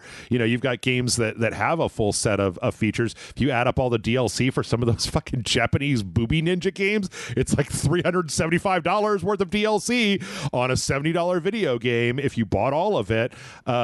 So if you guys think that the market can take it, then that's great. But just because it cost you a lot of money to make Grand Theft Auto 6 doesn't mean that you can sell it for whatever you want. Like at a certain point, it does have to be. You do have to analyze the market and see what people will accept. And I'm more than willing to do that experiment if they think that that's what it is, because then at least if it succeeds, I know where I stand in this world, and if it fails, they know where they stand in this world. Like if they put out the game for $800, nobody buys it, then at least we all know that no, you cannot sell a game for $800, nobody will buy it. I wonder if there's something we can look at in the mobile space just to put a button on this, right? Like in mobile gaming on phones or tablets, there really hasn't been a significant carved out space for a $40 to $60 game. Mm-hmm. Like a full priced console, like AAA. It put a big boy version of Civilization on iPad for actually $60 or $70. Yeah. As opposed to free with like $1,000 worth of microtransactions that you will be shoved in your face the whole time. Or making a simplified, Civ Rev, a mobile version of the game, right? Like there was a point where it seemed like some of these studios could have invested real money into real mobile projects that were worth real money. Yeah. But then, of course, that whole ecosystem went to transactions and ads and currencies and stuff. But there was a moment where it seemed like that was what could happen, is higher prices finding a space in the ecosystem, even in a time when the economy was a little bit better. And that didn't happen. So yeah, I feel like a $100 game, $150 game will be at best a novelty promotion stunt. Sure. Well, speaking of big video game profits, Steam is apparently having one of the best years of their entire life. In the first 6 months of 2026, Steam has sold more than they did in all of 2020, which is pretty big. Now, some of that has been attributed... Wait, that was 6 years ago. Okay. I mean, yes, but okay. Yeah. Growth. Okay. Some of that has been attributed to the fact that there have been a bunch of full-priced big hits in the first half of this year. Resident Evil Requiem sold really well for a full $70 game. Forza Horizon 6, Crimson Desert. A lot of these were very popular. But then you also have things like Mecha Chameleon that were cheap but sold a shitload. 15 million copies. Yep. And then, but then the other thing is apparently the Chinese markets are starting to enter into Steam, which is showing a big uptick, which probably explains why you're seeing more foreign language movie games. Oh, I just broke my thing. The Chinese, Amanda and I played one of those, Road to Empress 2 Chinese costume drama, or, here's a dating sim with a bunch of live action stuff, or here's, Wuthering Waves or whatever. Okay, wow. So, but yeah, I mean, I actually really like the fact that Steam is starting to become a heavier hitter than they used to be, because that is a competitor that can keep somebody like a Sony or a Nintendo a little bit more honest. And the fact that you're seeing games like Mecha Chameleon and Peak do big numbers for big profits is, to me, a good thing that I'd like to see more of. So, yep. It's really interesting and a unique benefit to the PC platform that the primary platform that the everyday user is interested in is a third-party platform. Yeah. I think that's fascinating, and Valve have been really good stewards of that space in the market. Mm-hmm. They haven't let stupid or enshittification or VC ideas get too far, and I don't see anything better showing up. Oh man, I'm a doomer. But the Epic Games Store. Are you telling me you don't get all your free games on the Epic Games Store every week? I don't even know if they're still doing that, because I don't want to open that shit. I defended the Epic Games Store. I do defend the Epic Games Store in principle. It is good for us to have a different type of store and a different type of curation and whatnot. But what the Epic Games Store has effectively not been that. I love the fact that the Epic Game Store exists. I just wish it didn't suck so fucking bad. To like, it's got a bad interface, and they haven't really done very many updates in it. But Jeff, it loads Fortnite perfectly. I'm much more of a GOG guy. I like the GOG. I think that's a good little carve out. You're a Galaxy guy. Yeah.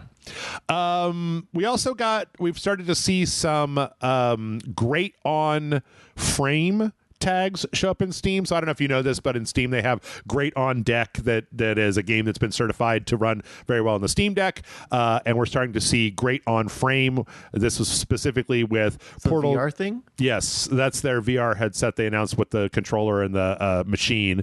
So Portal 2, Into the Black, Aperture Hand Lab, and The Lab. Most of those are Valve products, right?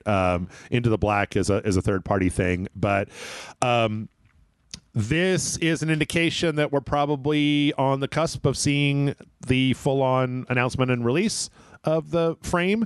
There have been reports for quite a while that there are 32,000 kilograms worth of like things that were delivered to Steam's warehouse, and they weren't the controllers and they weren't the machines, and so the only other thing that Steam would have in a warehouse would be VR headsets. So people's pocket watching the freight, the manifest. Yep. Checking the manifest. And in that Grand Theft Auto story, that analyst was like, people are counting the cigarette butts outside of Rockstar to see how stressed out the developers were, and I was like, I don't know about all that. Everybody wants to find the next Pentagon Pizza Index. All right. Unfortunately, I do have a bad story here. Apparently, this is about. I've seen this happen once before, but apparently, what the story is that there was a person's kind of an indie game dev, and they were working on this idea, and they made this kind of like this Tetris, but it's like kind of in thin air, and whenever you put a block down, it kind of rotates the whole structure 90 degrees. Okay. And they were like, is this anything? And they kind of put it online, and then somebody was like, just grab that, spent a weekend making Claude write the code, and then kind of made a craptacular version of it, put it out for sale within a very short amount of time, completely snaking the person. And apparently in this article they even interviewed the guy that did it, and he was just like, yeah, I don't give a shit. Like, games or ideas are out there, and if I can make one, then that's my business. So I think that this is an interesting idea, that moving forward that you're going to see less, that you may see fewer indie devs putting out, ideas and work in progress stuff on social media, because again, this is the second time that I've seen a developer get an entire demo that they made, or just concept that they made, snaked by an AI that was able to replicate that concept within like a week, and then make it into a product, put it on a store for 99 cents, and just fucking get whatever you can. AI generate the thumbnail for it, fucking slap it up there. Yeah, good to go. It's a real shame that we are like now downstream from the whole 3s/1024/2048 thing, right? Where the same thing, and it still happens in mobile games, where you make a good mobile game and it's small and maybe it costs $2, and then someone makes a ripoff and calls it game.io and it's free, and they put a bunch of ads on it, and that becomes a huge hit. Yeah, that still happens. There are mills that are designed to do that for mobile games, and unfortunately, since that time, there hasn't been any policy that I am aware of that combats or does anything to address the idea of like copycat knockoff games. And so on one level, it's like, it does suck for that guy that he posted his idea on Twitter, and then someone saw that idea and went with it. Yeah. Yeah, I mean, you see this all the time on the PlayStation Network. Some bullshit that has like, oh, that's just like Mario Strikers, but generated by an AI. And then you look at the actual game, and it's like, oh, and it's trash. And it's like $5, and it's trash. And how is this even up there? And how is it that half the listings on the store seem to just be trash with an AI thumbnail on them? So yeah, or games with assets that try to make it look like Lethal Company or Phasmophobia or something, Oh yeah, no, we got one of those. Mecha Chameleon is the latest one. Oh, There's a bunch of ripoffs for. There's a lot of these out there. Well, Scribble Bunny, and there's another one that I actually saw on Steam that was just the exact same concept as Mecha Chameleon, but slightly different assets and environments. So right, and that's the best case scenario where you got the game out and you managed to sell 15 million copies by the time that this happened. If you're an indie developer who has spent 10 years making Donut County, you probably shouldn't be surprised that by the time your game comes out and you've spent many of those years showing your game off at conventions, that many games that have that same central idea made it to market before you. Yep. Ben Esposito. Sorry, Ben. Okay, so more bad. I don't know. Oh boy. Okay. I keep seeing these stories, and I'm not entirely sure if these are correct, but there's a lot of stories that are talking about projecting the current RAM consumption and production and what that's going to look like moving forward. Last week there was this chart that came out that talked about by 2030 how you are going to have how there's going to be a 28.7 exabyte unfilled demand of memory.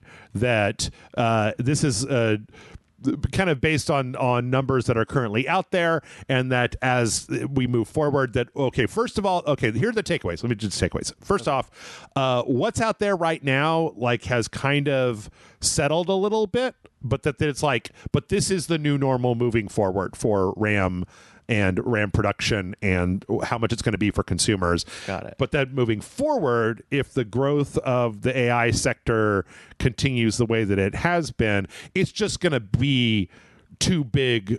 The requirements will just be too big for the physical plants, even if they were to be selling it all to the data centers, that there's still going to be a huge chunk of demand that cannot be met. So, I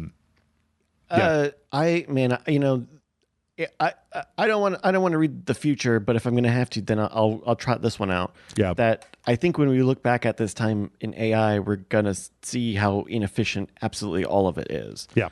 That's all just being very brute forced at the moment.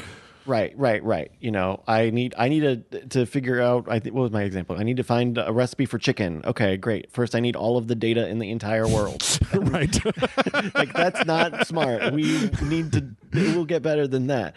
And then I think also local models. The idea of having something that you run on hardware that you own, and all of the power cycles are going through hardware in your home, will be. That I think will be the next space where instead of companies investing in NVIDIA or OpenAI, that eventually the software gets easy enough where they hire some nerd to buy a server in the office and build a Llama LLM or something that works for the thing that the office needs, and then we're not paying for tokens and X and Y and Z.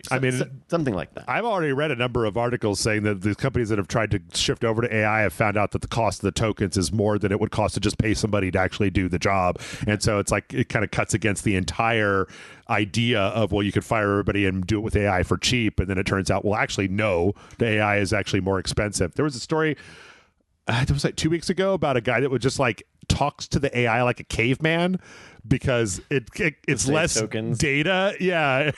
Here code, what wrong? to just reduce the amount of stuff that would come back. And it was oh no, that's great. This is a great technology. I love it so much. It's my favorite thing.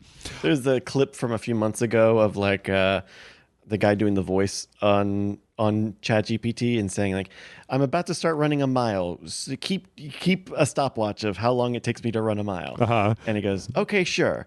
And then immediately the guy goes, okay, I ran my mile. How fast was I? And he goes, you broke a personal best. You did it in this time. And it was 10 seconds or something. Right. It's or the seahorse thing. You ask it to find us. What's the new thing? If you try to tell it the surgeon riddle, a boy and his dad get in a car accident and the dad dies, and the surgeon says, "I can't work on it. That's my son. Oh yeah. Because it's right, because it's his mom. Yeah. But if you the thing lately is if you switch it that the boy and the mother are in the car accident, the AI will still say that the surgeon is the mother because it's been trained to know that that's the answer to that question.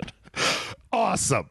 Wonderful. All right, let's marathon through the rest of these. PC Gaming Show is going back to the Tokyo Direct. Last year they did their first kind of little mini show from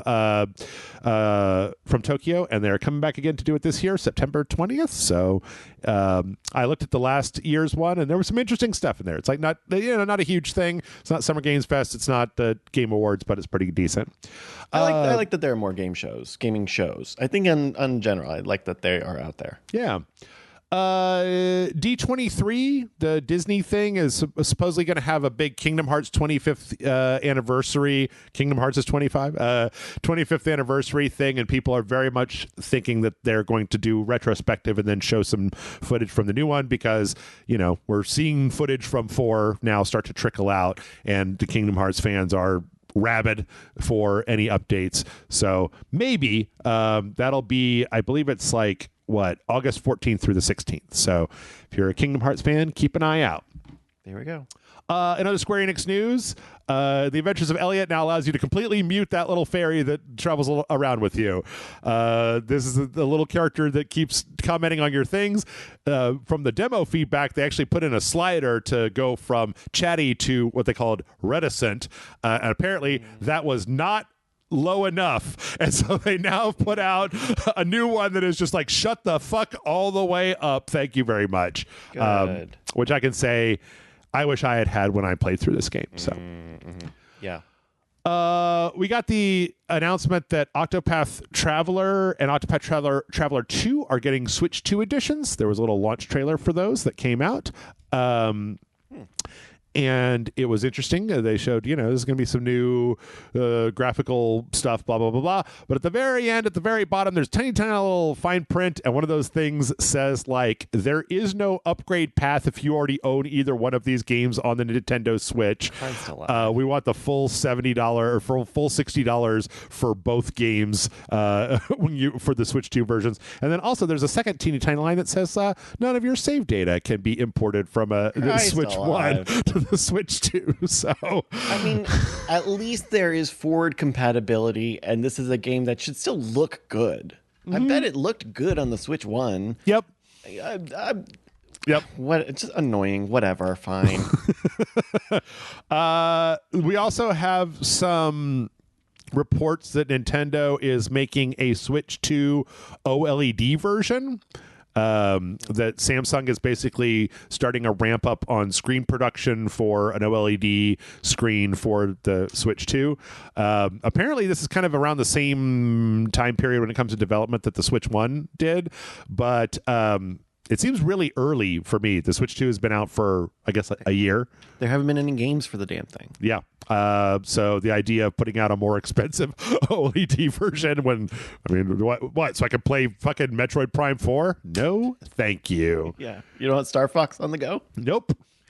I'm gonna skip this one. Palworld came out last week, 1.0, and they decided that after being in early access for a few years, they were going to keep the price at $30, which I think is a good move on their part because Palworld is probably worth about $30 considering its level of polish and what all is in it. It also though apparently had 27 pages of patch notes for the 1.0 release. So they have been adding and refining and putting stuff into the game. There's something in Palworld though. People who play Palworld get their money's worth out of it. Absolutely. What a weird fucking thing Palworld still is. It's an interesting game and I love it. I love it with all my heart. I think it's great. They also apparently did some redesigns on some of the pals to make them look even less like Pokemons, which there were a few redesigns that came out to make ones that looked a little bit too close to a Pokemon, a little bit less like that another one literally Pokemon. is a fucking Pokemon. Some of these are so blatant. Yeah. But not quite. I can't tell the difference between these two guys. It's Grintail, but the teeth are different. The teeth are straight. Instead of jaggedy. The final This is such a non-story, but I love it. Poor Valco from Love and Deep Space. The people were still holding out hope that the update that was supposed to have him in it, which apparently happened last week, would maybe have him in it, or they would have reversed course or whatever, and it totally did not have him in it. I kind of feel bad for this company because there's no winning for them, right? Is that they put this guy out, people had this huge reaction to it, they cut him, and then people were like, no, bring him back. I wanted that guy in the thing. And so yeah, they put out this incredibly self-effacing statement about like, we have no excuses. We will engage in serious self-reflection, confront our own shortcomings directly, take responsibility proactively, and extend our sincerest apologies to everyone. You would have thought that this is like what somebody posts on Twitter when they say like racist slurs to other people online or something. Like, dear Lord. Boy, and it keeps going. I think as we're seeing more games become more comprehensive and more, games that have a touch point every day or a timer or, one of these currency-based games. Yeah. Like that the management structures below them are not built to like make the right decisions or to understand what their audience wants. It's one thing to be like, okay, we need to make a game where there's a man version of Lara Croft and he jumps through a train and shit. Right. All right, fine. Like at the end of the day, that's what you do. Yeah. But if you have to like have to keep talking to the people who want to play that game and keep trying to engage with them or sell them on stuff, it's going to really show how far you have an understanding of your fan base. Also, I just believe from what I know about some of the Asian gotcha controversies that have happened that like Asian fans take this shit. Like we think that American gamers are reactionary, but apparently we got nothing on Chinese fans and Korean fans and some of the fans that get mad at this stuff. Like, I wonder if they have the same. I mean, I'm sure they do have the same idea of like a whale, but I wonder if like whale users can organize better over there or something. I don't know. I mean, for this one, I know that they sent a bucket of cow shit to the headquarters of this place, and I'm like, how do you what? Do you call like a courier? Like, I want to know the logistics on how the cow poop got from the cow to the headquarters. From watching some YouTube videos, getting stuff delivered in China is relatively cheap. Okay. Let's see. We got a big strike last week in Barcelona because apparently Ubisoft dissolved a bunch of the team that just got done working on Black Flag that sold really, really well. They did a lot of the underwater stuff as well as some of the missions. And then they were immediately told, like, yeah, we got to restructure in order to do the corporate blah, blah, blah, blah. So they had a 3-day protest in front of the building. And great. That's great. Ubisoft. Oh, I mean, it's good action that they're taking. Yes. Yes. I better if they got a deal. But yes. I hear what you're saying. Yes. Let's see. And then we'll wrap it up with a couple of quick fun things. Last week, we got this game. We did a video for it called Veritas Tales Witch of the Dark Castle. I don't know if you've heard of this, Bryce. Japanese ass motherfucking name. So one of the developers from Vanillaware, apparently when the pandemic happened, moved into a house in the mountains and spent 6 years rekindling his love of like those little adventure books that you could read. There was like a choose your own adventure, but it also has like a little battle system and stats where you take a little pencil and you write in how many hit points you've got, and you get in a little battle on page 45. And totally put this fucking weird as shit game out last week where you're literally playing a little interactive storybook, and it's got little stickers like on a little. It's like you're on a table and you're kind of going through. It looks like the Encarta trivia thing, doesn't it? Yeah, kind of looks like Encarta shit. But then all of the illustrations are like 70% Vanillaware. They're not like quite up to the full-on Vanillaware high standard, but it's charming enough, and it's on Steam, but you could just kind of roll through it, and seems pretty fun. So it is very funny, just this trailer that they've got. It's very funny how you have to sell a game nowadays, because it starts by saying that this is the guy from with Dragon's Crown, and Right. his new book, and the motif of the game is a book. And then there's a big screen that says 100 completely drawn by hand, no generative AI. Yep. And then the next one that says there's a certain feeling you can only get from handmade. Oh, brother. I will say, I mean, it does feel different because Vanillaware has always been very specific in their super detailed, high resolution 2D art. I don't know. I haven't played any other Steam games. Like a lot of Steam games, I have this personal pet peeve about how the Unreal Engine 5 stuff is all starting to ooze together and look very similar because it's all running off the same engine. It's all running Nanite and Lumen and all those different things. So it does stand out a little bit. But then I also wonder how well it will sell. But then also just the idea of like the fucking guy when the pandemic struck just moved into the mountains and just became a recluse. He was like, "Is in a cave." Tony Stark made this game in a cave. Oh man! For every one this guy, there were 5 guys who tried it and the game was bad. Yeah. And last but not least, this is the most cursed story I've ever had in my entire life. You ready, Bryce? Okay. GameStop and Uber Eats are joining forces so that now What? you can order a game from GameStop to be delivered to you through the Uber Eats app directly to your door for like, if you want to add like $35 and a tip on top of like your $60 game, you can have somebody at Uber go by GameStop for you and pick that up and bring it to your fucking house. And I'm like, I don't know how this is a good deal for any of these companies or anybody. Like not the drivers, not the GameStop, not Uber. I don't know how anybody's benefiting. GameStop doesn't have a drive-through window. You gotta go in there. Yeah, what are you talking about? I know. The person that wrote this article tried to get a copy of Assassin's Creed Resync $65, and by the time they got through everything, it was going to be like $85. And so, it's I don't know, man. I'm not trying to advocate for Amazon here, but Amazon would sell me $65 Assassin's Creed, and tomorrow I can have it on my doorstep without the additional $20 surcharge. Not if Sony has anything to say. That's true. That's true. All right, with that, we're going to go ahead and take a break. When we come back, we got a lot of fun trailers to watch. That ought to be a good time. Stick around, and we'll see you in just a minute.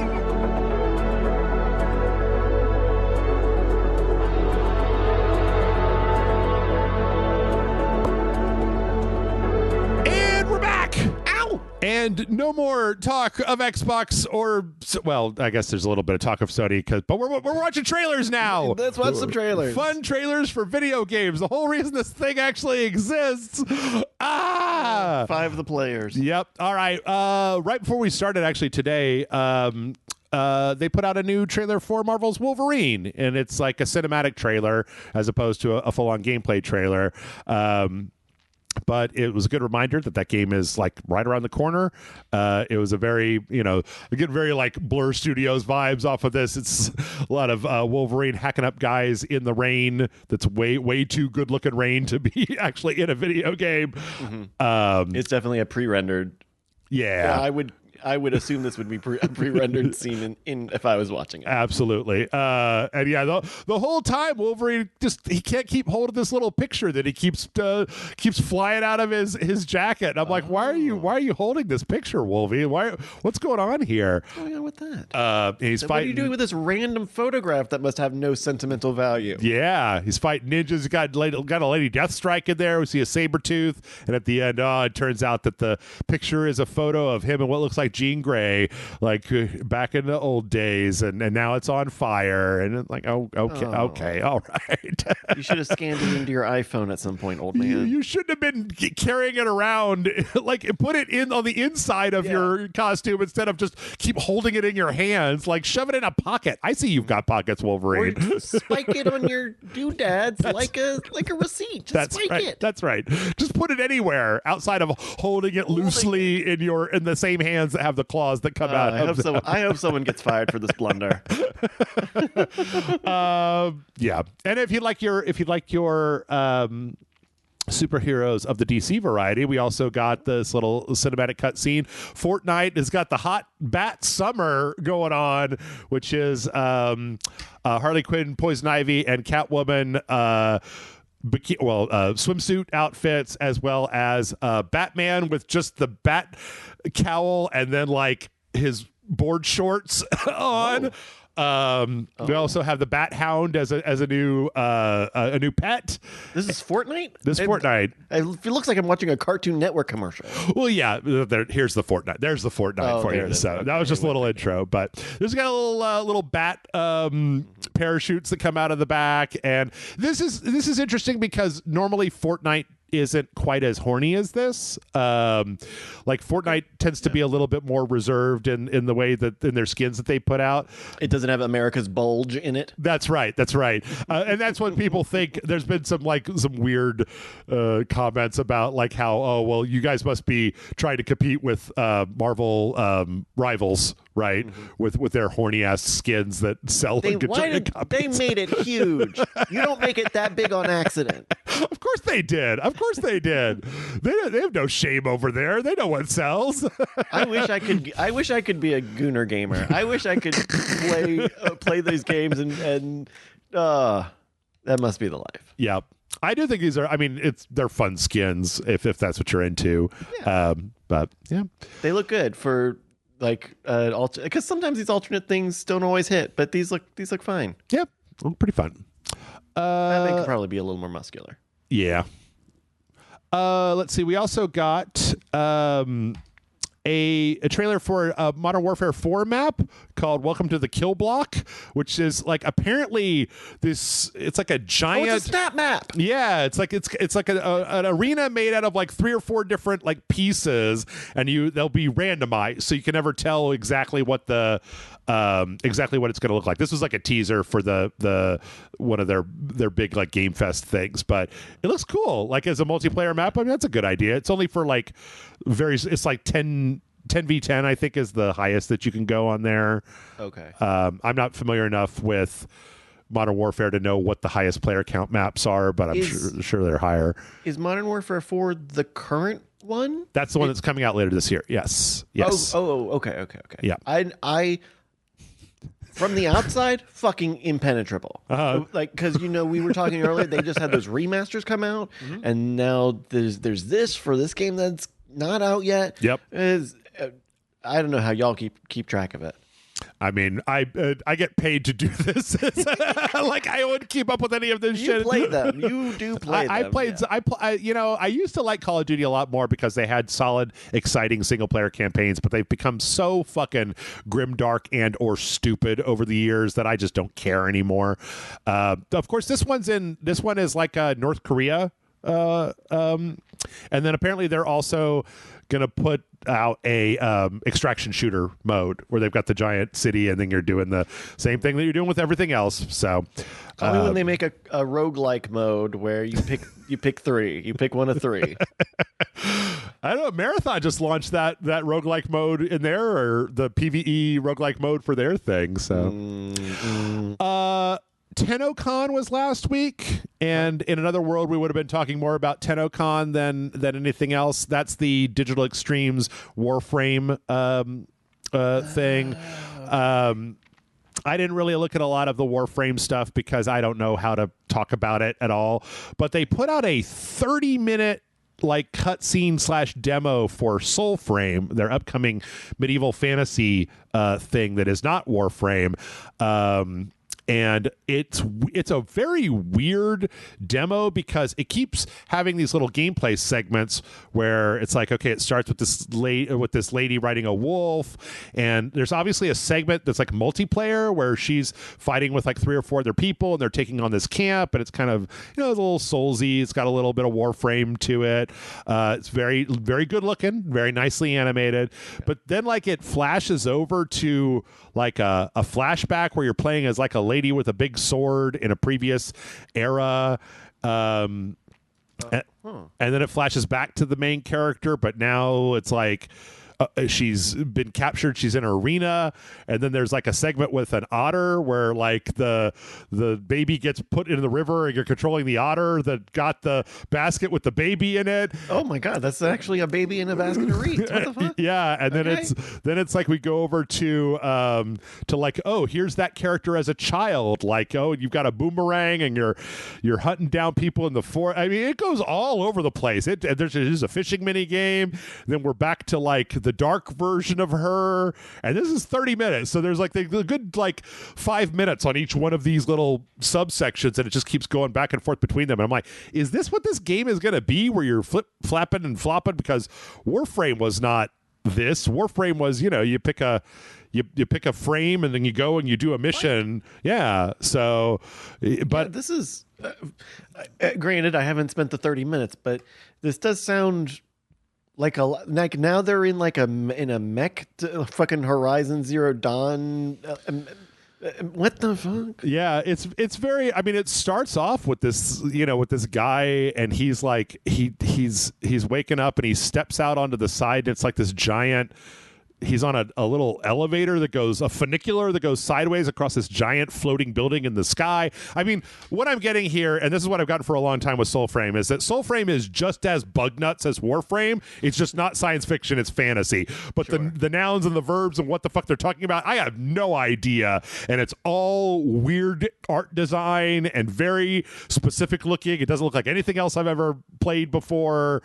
Yeah. And the one guy who likes it, he's going to be trying to tell you all day long that you need to get on. I don't know. That might be me. Like I can't get back into I liked Warframe of what I played it, but by the time I played it, it was like, oh God, how much of this do I have to play that 1997 expansion? They're like, well, like just 60 hours through the main story. And I was like, no, I like this game, but no, thank you. End game stuff. Yeah. So yeah, this will be, I'm very interested to see what happens with this. Me too. It says it's coming fall-ish, which is okay. Well, but there's a lot coming out in the fall. Yeah, like this fall. Oh boy. We got the launch trailer for The Mound. This is a new baseball game. Yeah, you're from the pitcher's perspective. This is a new Ace Team game, the ones that made that weird Xenoclash game a long time ago. But this is like a weird, you're kind of in a 1800s clipper ship, colonizers going on to an island full of like Cthulhu monsters thing. It's obviously a live service game that got greenlit before we knew that this wasn't a thing. Nacon is putting it out. They're not doing very well. Nacon is not doing very well. So they just filed for insolvency like a month ago. But it appears to be one of these like first person action. You've got muskets and bows and arrows and cutlasses and swords, and you're fighting zombies and weird elder gods and stuff in a team of like 4 people in a kind of an online multiplayer co-op PvE experience. Okay. Yeah. And came out last week with very little fanfare. I've kind of had my eye on it a little bit. I'm not sure. It's just it looks interesting, but it's just not my style of game, the 4-player online PvE thing. So and I wonder if it's just too close to like Sea of Thieves. Yeah. To like siphon the right number of people. But then you've also got Assassin's Creed Black Flag is out. That's kind of similar to this. It doesn't have the monsters, but it's in the same area. Then you've got Windrose on Steam that's in early access, and there's a lot of options. Skull and Bones. Right, and the global smash hit of Skull and Bones. Is that the server still turned on? That's what they should save money, is turn off the fucking quadruple A game. The servers never go off. That's right. Okay, so I don't want to play this kind of multiplayer game, but I'll tell you what kind of multiplayer game I do want to play. Please tell me. That is all the friend slot games, and we got a trailer this week for one called Dear Passengers, where you're flying a commercial airplane. Oh no! With a bunch of peak-looking dudes, and some people are flying the plane, and some people are like helping the bug-eyed, like little Rick and Morty customers. But like when the plane turns, like everything on the plane falls to one side, and then there's like the you can walk out onto the wing. The plane could explode if you go into a storm. There's parts of this that show them throwing like bales of cocaine out the back of the plane over a desert. Okay. Yeah. The Jeffrey Epstein jokes are all over. We got it. It's a little. That's a little weird. It's a little weird. Don't worry. They put it on. I see it. One of the characters named 6'7", and another one is called Epstein, J. So, which I'm like, oh, well, why are you doing that? Because everything else here looks great. I really want to. I do think probably bad timing, right? Because there was another game that just came out that was more like keep talking it or or everybody explodes. Oh yeah. Where someone's the air traffic controller and someone's the pilot, and you are kind of in different scenarios. It's a different sort of game, but it's also like the same sort of pilot and not pilot multiplayer thing. But this looks cute. It looks kind of fast. It looks more like a RV there yet, but in the air kind of thing. Yeah, almost like a Bug Snacksy sort of style. Yeah. They kind of look like the little bug-eyed Muppet guys. Yeah. No, I think it looks really fun. I mean, I think it's a good idea. EPST.J. Yes. Yep. Have you seen it? Yep. That's so fucking funny. Yeah. Anyway. That aside, I think this game looks like it could be very fun, so I would like to give it a try at some point. That cop's watching you throw cocaine. Whoa, yeah, and then fucking funny. And Jeffrey Epstein's getting hit by a nuke. Yeah. I'm being shitty. Quite all right. No, I get you. That was my first impression when I saw it. I was like, wow, this looks fun. Why is that there? That really like sticks out like a sore thumb. Just do something else. What else? Show me something good. Densha Attack launched this week. This is the you've got a streetcar like a tram.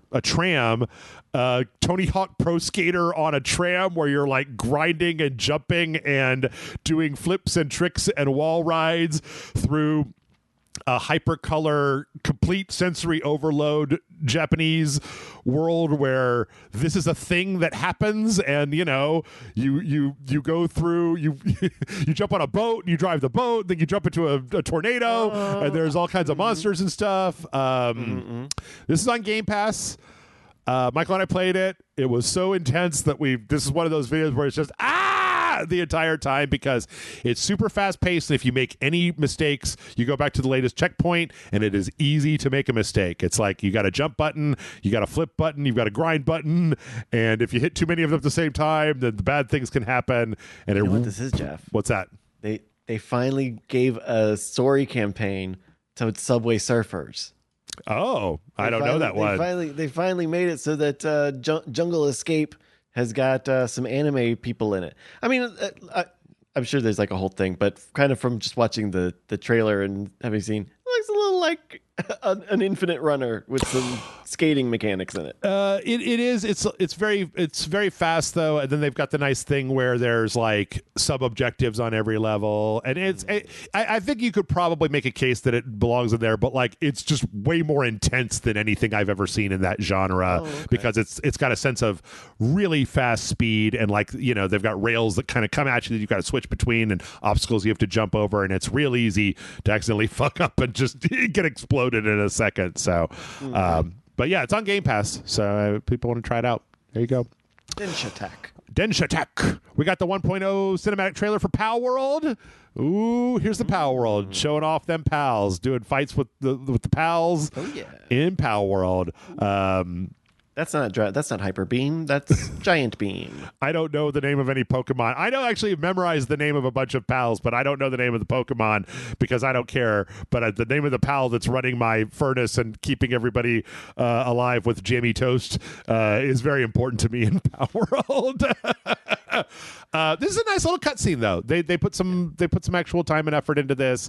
It's fully rendered. Is there a campaign in Pal World? Are you working through a story arc? Sort of. There is a set of objectives. It's not really. It's one of those things where it's not super duper narrative, but there is a story. You're trying to. There's a syndicate that's taken over the island, and you are trying to unlock all of the towers that they have taken over. So you have to challenge their gym leaders in order to get through. So each area has a gym leader that you have to kind of challenge in a big fight. And then you're unlocking places, and you're kind of moving towards this giant like world tree thing that they added in. And there's a lot of lore in there. There's like you get little subquests, and there's fucking journal entries of previous people. So there's stuff in there. It's not like when you boot up the game that there's a cutscene explaining what the world is or anything. Right. Like you just wake up and it's kind of up to you how much you want to engage with the story or not. Like you could completely ignore it if you wanted to, and it wouldn't be a big thing. Interesting. Yep. Let's see. Next up, we got the global adventure trailer for Animo. Speaking of weird monster catching games, this is one I've had my eye on for a little while. That's kind of, I think the big thing with this one is it's very cute.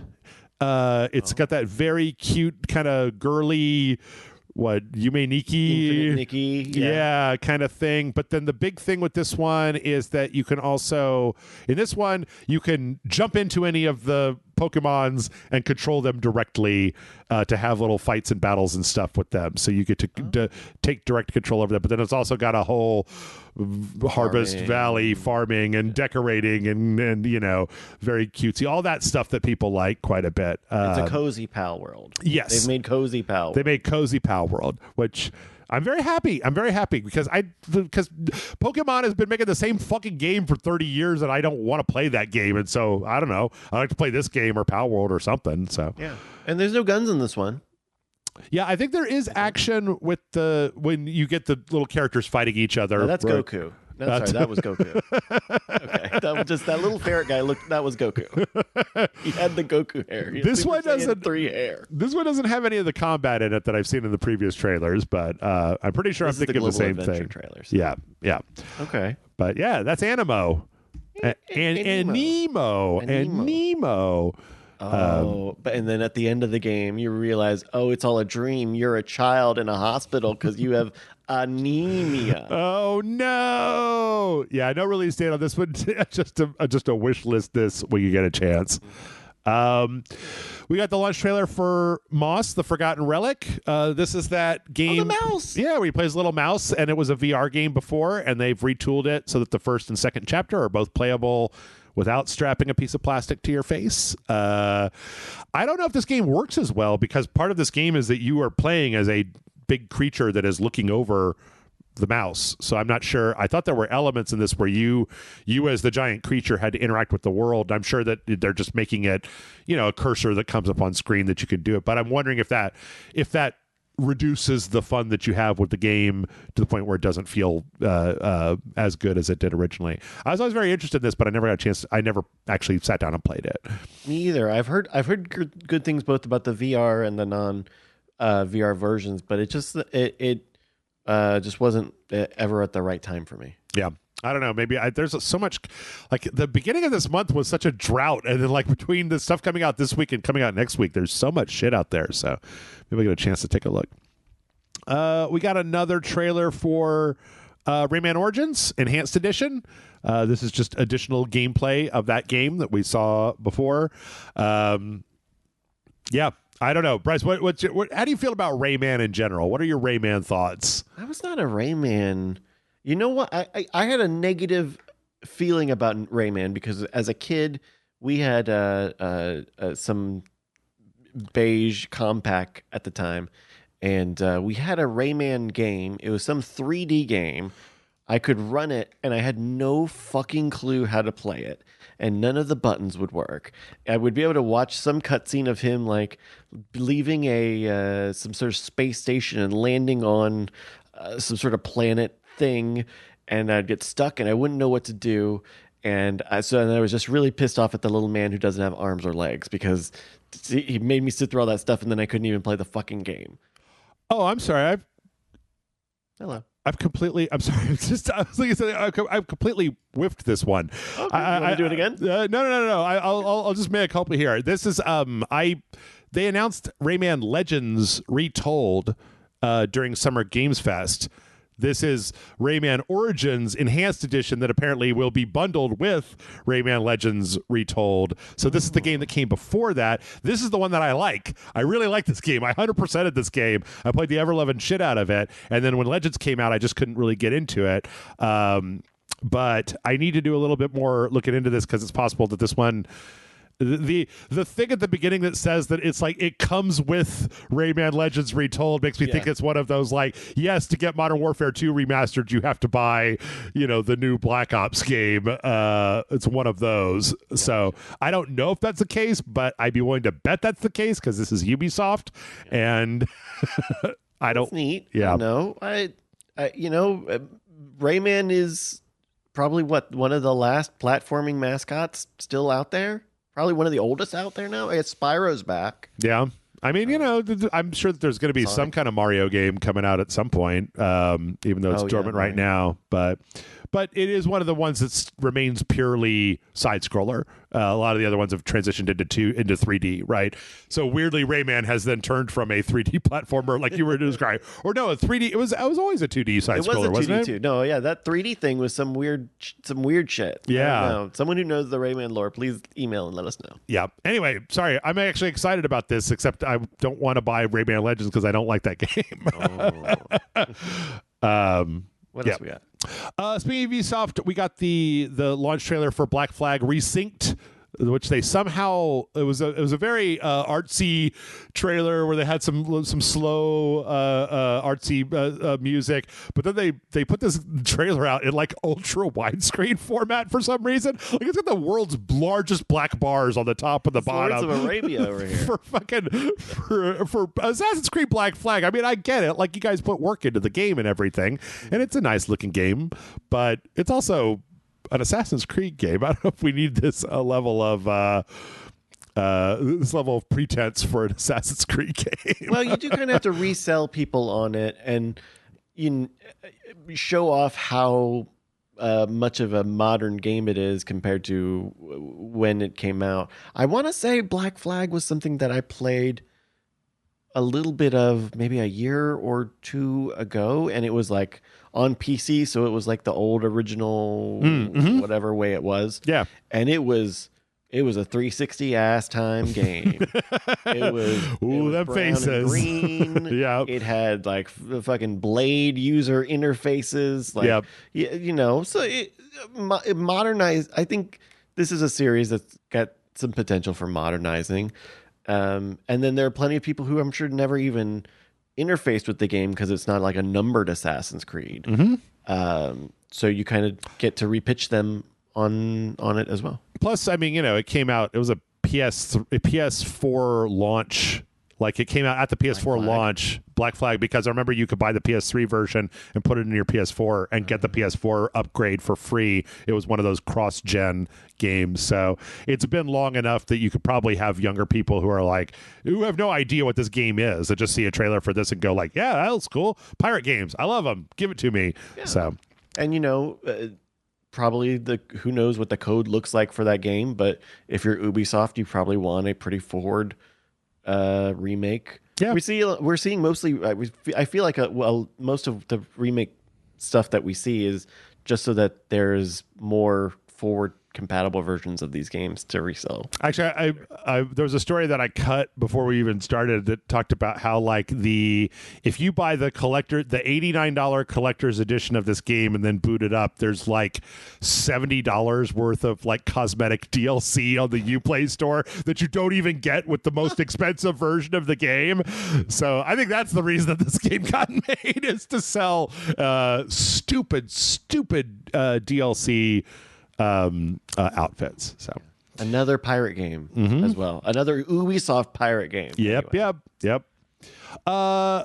got a pre-order trailer for Sinking City 2. I wanted to look at this because this isn't out yet. It's not out yet. What was the thing we played a few weeks ago?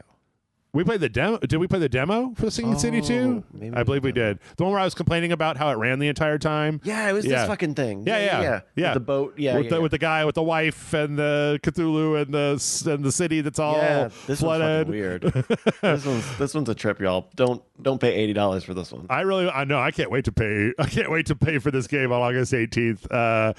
I don't know. I mean, this is the one where they moved from Sherlock Holmes to Resident Evil, and I really wanted to watch this just to see how it looks on. This is a PlayStation 5 on the PlayStation Store or PlayStation YouTube page trailer, and like sometimes it looks really good, and then sometimes it's like, that's a little bit less good looking than I would have expected. Like usually when it's a little darker, it looks good, but if it's ever very bright, it's like, But I am interested in giving it a try because I like this studio and I want to give it a shot. They had some pre-order gun skins and like guy skins that you can get if you get the deluxe edition. So this does feel like a game, because when we do videos on RageSelect, it's always like the very first parts of the game. Yeah. This one, for being goofy and kind of dumb and running not so great and not a lot of it making sense, for all of that to be said,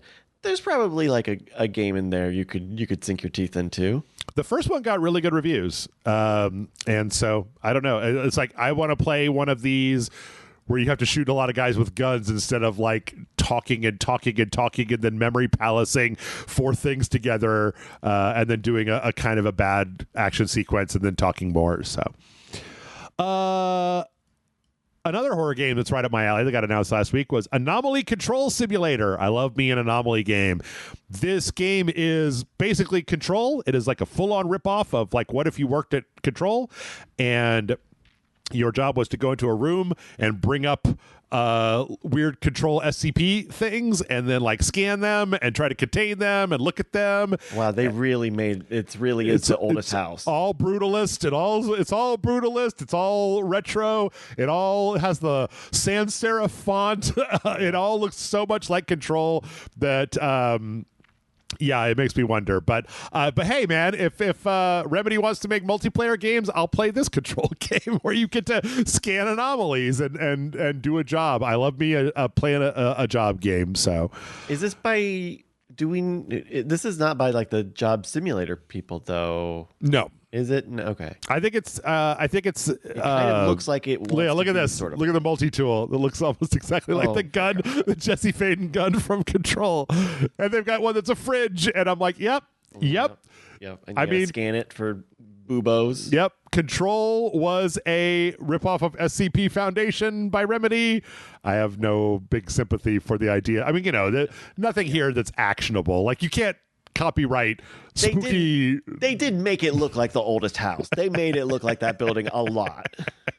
Scroll back to the beginning of that trailer. That's the oldest house. Yeah, right here. Yeah, let's see. Yeah. With the Look at that lobby, mother. Look at that sans serif font. It is a look at the font they write Control and Anomaly Control. That's the haze. I love it. I totally want to play this. I totally play this game. This looks like a VR game that became not VR. Yeah. Am I crazy on that? I think that it's also, I'm pretty sure that this is like only that this is one of those like the company has done. Yeah, it's one thing and it's this game. So do you even see the ghost people that you had to find? Yep. Okay. Anyway. Yep. Yeah, it's all there. It's all there. We got a release date for Shift at Midnight, another friend sloppy game that I'm really interested in, where it's like you and your friends and you're running a convenience store in the middle, a 24-hour convenience store. But it's got like, there are shape-shifting monsters that are coming in posing as customers, and you're supposed to like look at their ID, and if it doesn't match, you're supposed to pull a gun out from underneath the counter and shoot them in the face. And if you let too many through, then a giant spider god comes in. But then also you've got to clean up all the poop in the bathroom, and you got to restock the shelves, and you got to like chase down shoplifters. Yeah. Okay, yeah. I want to play this game. I think it looks. I love anomaly games. I love games where you have to like check people's papers and see if they have something weird happening with them. Jeez, Jeff. And I love a friend slop game, and all of that together is this weird Shift at Midnight game, and I think it looks really fun and stupid, and I love it. So, I just saw a video of someone playing. Oh, that's like a brain on her face. Mm-hmm. A similar game where you're like running. It's like kind of Overcooked, where you're like making food, but then there's like a basement, and you have to find people and grind them up to make meat. That's the new Happy's Burger barn. It's like Happy's Burger World or something like that. Yeah. Mm-hmm. It's a time for friend slop. Friend slop is the shining light keeping this industry afloat. Damn right it is. And I find it strange that none of the big corporations have really tried to cash in on it at this point, because they can't make it. They can't make ideas this fast. Yeah, they can't make an idea this small because it's not worth the time. I mean, I don't know, man. It's fucking like give all those people that you let go from Microsoft like $1 million in 8 months and be like, put out a friend slop. Like, yeah, or absolutely. I mean, this fucking Shift at Midnight game is like super low res PSX textures. This could be. It very much could be AI. It very much could be. No offense. Sorry, no offense. Let's see. We also got, I like this one too. This is another one of them job games. Forensic Crime Scene Detective, which is one of these, like, you're doing a little investigation, you're scanning stuff, you're taking blood swabs, you're doing like you're putting the strings for the bullet trajectory, and you're doing you're matching up the grains on the test fires and the fingerprints. What I like about this though is at the end they were like, expertly advised by the State Criminal Police Office Rhineland Palatinate. I don't know what that is. I'm assuming it's some Germany police. Right? Yeah, because there's the German funding thing in the center there. So the idea that it's like, oh, we got the German police to be like, is it? That makes sense though, because isn't it Germany that makes all those like cop simulator games, first responder simulator games? They do a lot of like, pulling people over and giving them speed tickets. Autobahn cop simulator games. Yep. Yeah. So at least this one looks. The thing about those games, and I have not tried one of them in 4 or 5 years, but it's always just like, here you go do something. Yep. You kind of just have to figure out. This at least seems, I don't know, a little more guided and honed. It's $20. It's got mixed reviews on Steam, so who can say? Who knows? Maybe we can do some forensic analysis of the game. Okay. We got a release date trailer for Agefield High Rock the School, which is basically just a little independently developed bully game that is it's just bully. It's like you're in class, you're doing shenanigans. There's a bunch of that weird like sexy Unreal Engine girls, but you're roaming around a little map, but you're trying to have a party and steal beer and fight the bullies and run around on your bike and stuff, which I don't know. I appreciate that we live in an age where people are like, I really want a new bully game, but they're not going to do that. So I don't know. Let's just try to make our own bully game where you have to do all the bullshit. So I am surprised. We haven't seen more of this. I think it's a good idea for people to try to make their own version of these franchises that people want, and the IP holders can't do or won't do much about. The fact that he has wear a shirt that says 2002 on it is making me cockeyed a little bit. Oh no, this trailer is like really just trying to be like, you remember what it was like to be a teenager in the early 2000s, right? We'll go back and do that again in this game. Also, dead faces across the board. All the faces have no life in them. They're all very high fidelity. They're high fidelity Unreal Engine porno faces with very little expression, like even when there should be expressions on these faces. So, oh boy, I don't know, but it's coming out August 12th. So I don't know. No, I can't. Schools don't look like that. This is one of those things where I think this is a European company making a game about high school, and they made it like a fucking university campus. It's from Refugium Games. I don't know. You guys can look up. I have no thoughts on Refugium Games. So, okay. Detopia launched last week. I haven't actually heard much about this, which makes me kind of curious. This is an Annapurna interactive game. Normally when that happens, you get more buzz. You're playing as a guy that lives in a semi-dystopian future where AI rules everything, and you got a job at the robot repair plant, but then you're also rescuing cats and being nice to old people. But then it also keeps flipping over to like, ooh, is there something sinister also happening behind the scenes of our utopian white paneled paradise that we all live in? I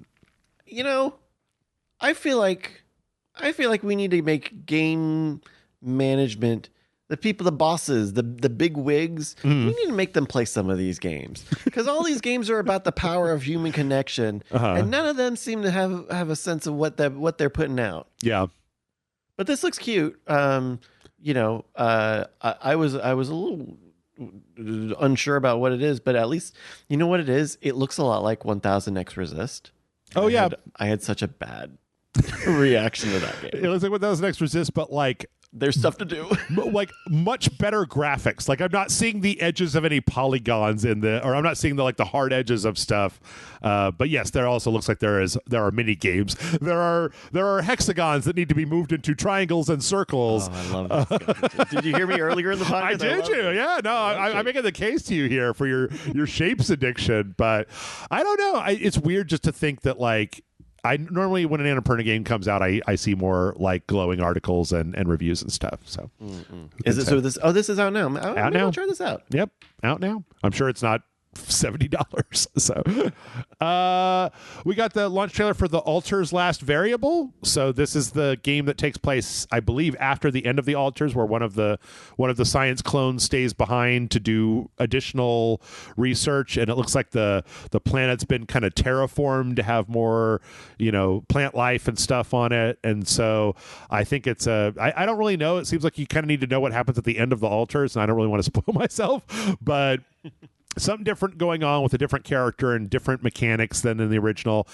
I feel bad for the Altars because it looks like everything I've read about it is this is a good game, and I'm like, that's great. I don't really want to play it. I feel you 100%. And I feel like I should want to play it, but then I keep looking at it going nah, I want to play Power World. I don't want to play this dour game about a man cloning himself and all of the. What if the planet's got some moss on it and some purple plant? Yeah, they even did the thing in an update where they were we took the time limit out of the original game so you could play it on easy, and you're not fighting the clock where you're gonna die if you don't do it. And I'm like, yeah, still nah. It looks cool. Yeah, the idea is cool. Looks great. It's a very pretty game. It's full of art design, and there's a whole planet full of stuff to do. Apparently the first one was great, and this one I think has gotten pretty decent reviews as well.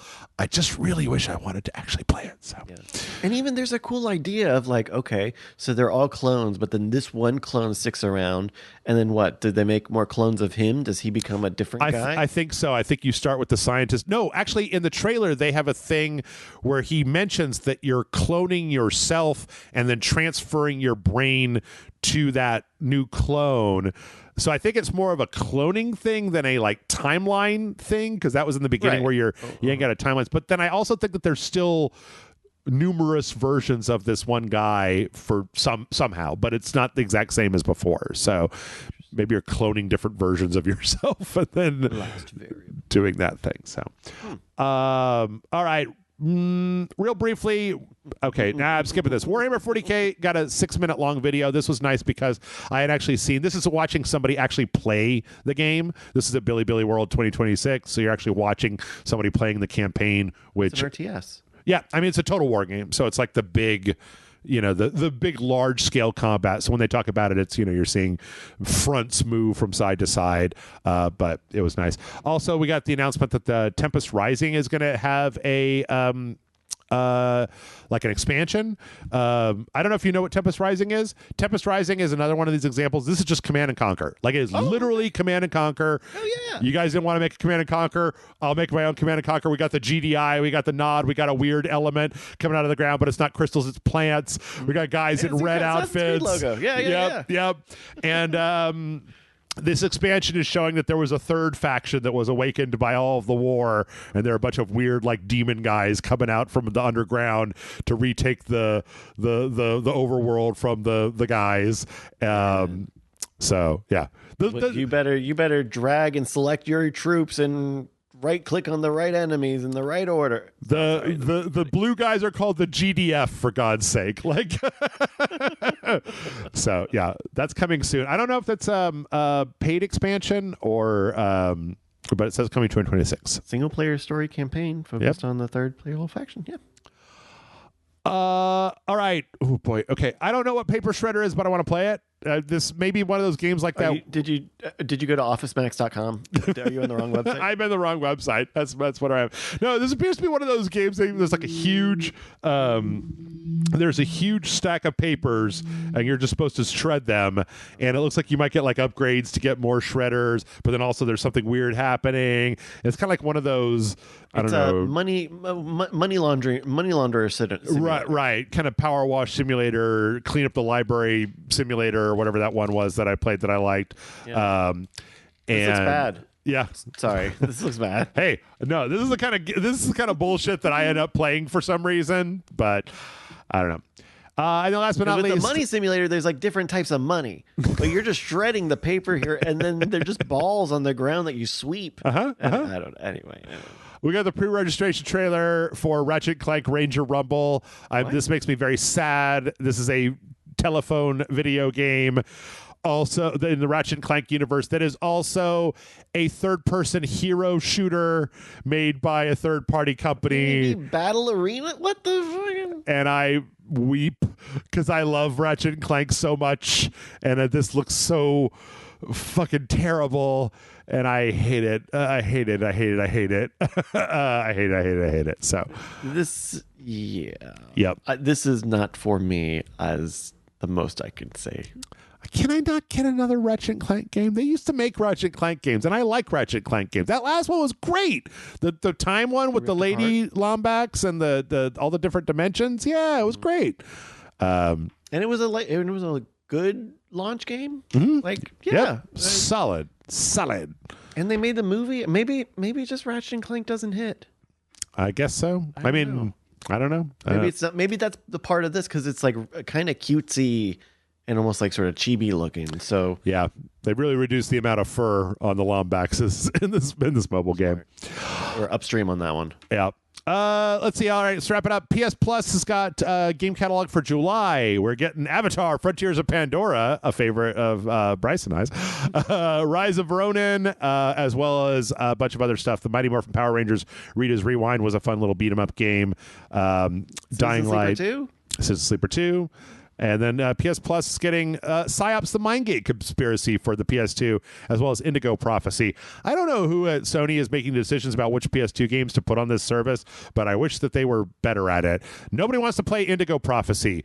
And also you could play Indigo Prophecy anywhere if you want. Or they just announced that they're remaking it or re-releasing it. Did they? I didn't even see that Indigo one. Prophecy. So. Yeah, I mean, yeah. Fucking... Yeah.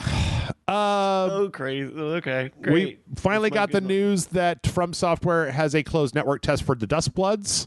So you can register for that. This is going August 21st through the 23rd. And the signups are the 22nd through the 28th. So is this a Switch-only title, or is this just not a Sony exclusive? Or what is... At this point, it is a Switch-only title. Oh, okay. So, I don't want to play multiplayer FromSoft games. I want to play single player FromSoft games. So. Oh, this is multiplayer only. Yes. Oh. Yes. Not even optional, but only. So. I wonder how the multiplayer Elden Ring thing that they did. Oh, Night Rain? Night Rain. I wonder how Night Rain did. Yeah, I mean, it did good enough. They did a bunch of updates, so they did a little expansion for it. I haven't heard anything about it since then. I'm sure it's got a small but dedicated fan base. We finally got a release date for Agent 64, which is, again, this is just GoldenEye. It's just GoldenEye. It looks very similar to GoldenEye. You can play it. There's like a multiplayer. You can play it co-op with other people. It's got the kind of lo-fi N64 look to it. I played the demo for this, and it's very much that. It's very much GoldenEye, which, sure, if they don't want to make a GoldenEye, make your own GoldenEye, ladies and gentlemen. But August 11th is when that's coming out.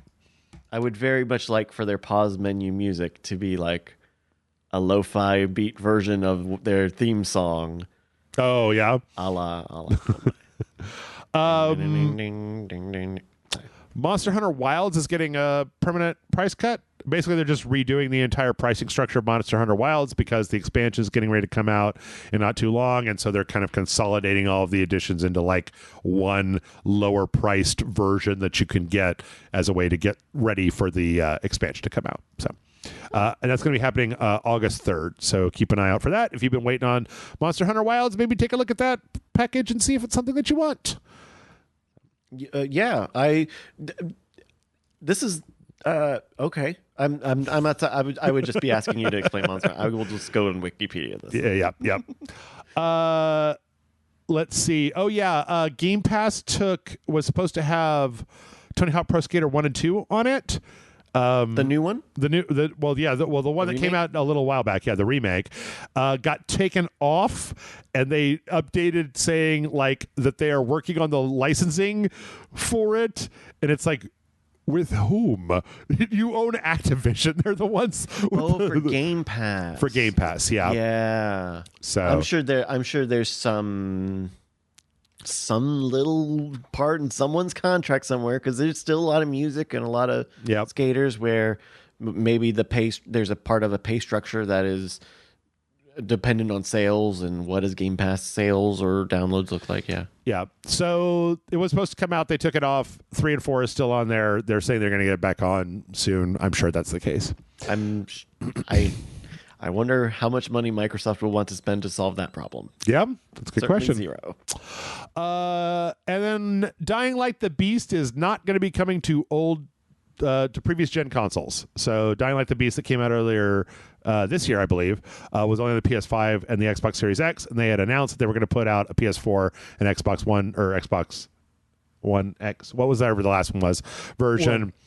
And nah. They're not going to do that. They basically just, after dicking around with it, found out that it was just too hard. They would have to run too poorly for them to put it out. So they've canceled it. They've refunded anybody that pre-ordered it. There you go. That's smart. Yep. And then let's wrap it up with a few fun things. Hey. Some crazy motherfucker is porting Silent Hill Downpour to PC. So Silent Hill Downpour was one of the bad ones. This was the first one that I played that I hated. The guy came from prison, and it was boring and dull, and I hated it. But it was a 360 and PS3 only game that never got a PC release. So they're taking the 360 code and porting it over to the PC, and also trying to retrieve some of the cut content that was still on the disc. So there's like a boss fight with this big face stretchy skin guy that was a giant kaiju thing, and some other little side quests and dialogue and stuff.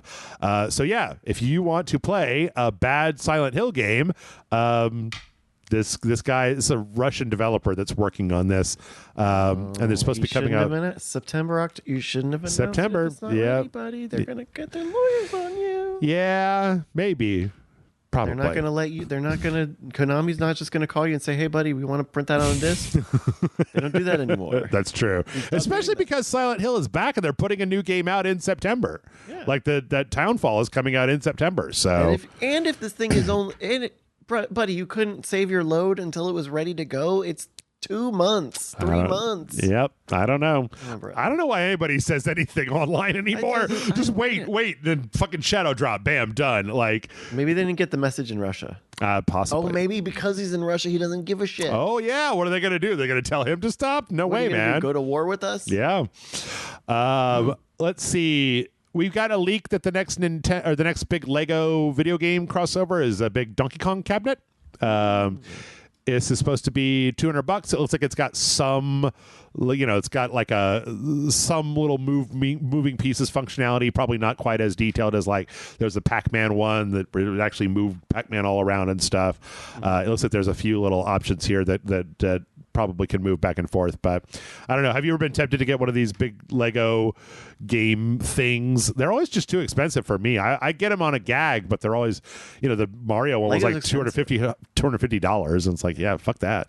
There's some not game ones, but there's some like cool car ones that they've got Legos of, some like classic F1 cars or some bigger like sports cars, and they're a little more detailed. But Lego is expensive. Yeah. But as far as the video game stuff goes, like I feel like the nostalgia that they're trying to hit is just a little early for give me a low poly Final Fantasy VII statuette line. You're more about that the Super Mario N64, the giant question mark block with all the Super Mario 64 stuff inside of it. Give me a Gex amiibo. Put Gex on an amiibo for me. Yeah, they've almost wrung everything out of my generation, and we're too old to spend any money on this shit anymore. So you might as well start milking the millennials for a little while. They still have money. Buy your Vagrant story stocks now, kids. That's a sleeper pick. then last but not least, speaking of milking your nostalgia, Hallmark announced some new. They have a big The card company? Yeah, they have a big. They have like video game. They've got a video game ornament series. Oh, I thought you were gonna say they had a new extraction shooter. No. These are little. So these are a lot of these are actually pretty cheap. They're like $25 for a little Mario ornament, but they just announced one that's pretty fun. This little PS1 console, and it has a little button on it. If you press it, it plays the boot up noise, ding ding ding ding ding, with the little thing. And I looked at this page and I'm like, man. If I There's had some cute stuff on here, there's a little Pokemons, there's a little Minecraft guy, there's a little Mario Kart, there's a Triforce, a lot of Nintendo stuff. There's a little Yoshi, there's an Xbox 360 that also has some sound. Yeah, it's price reduced. That's okay. So they yeah. Wow. Oh man, there's a little Genesis, a little Jigglypuff that sings.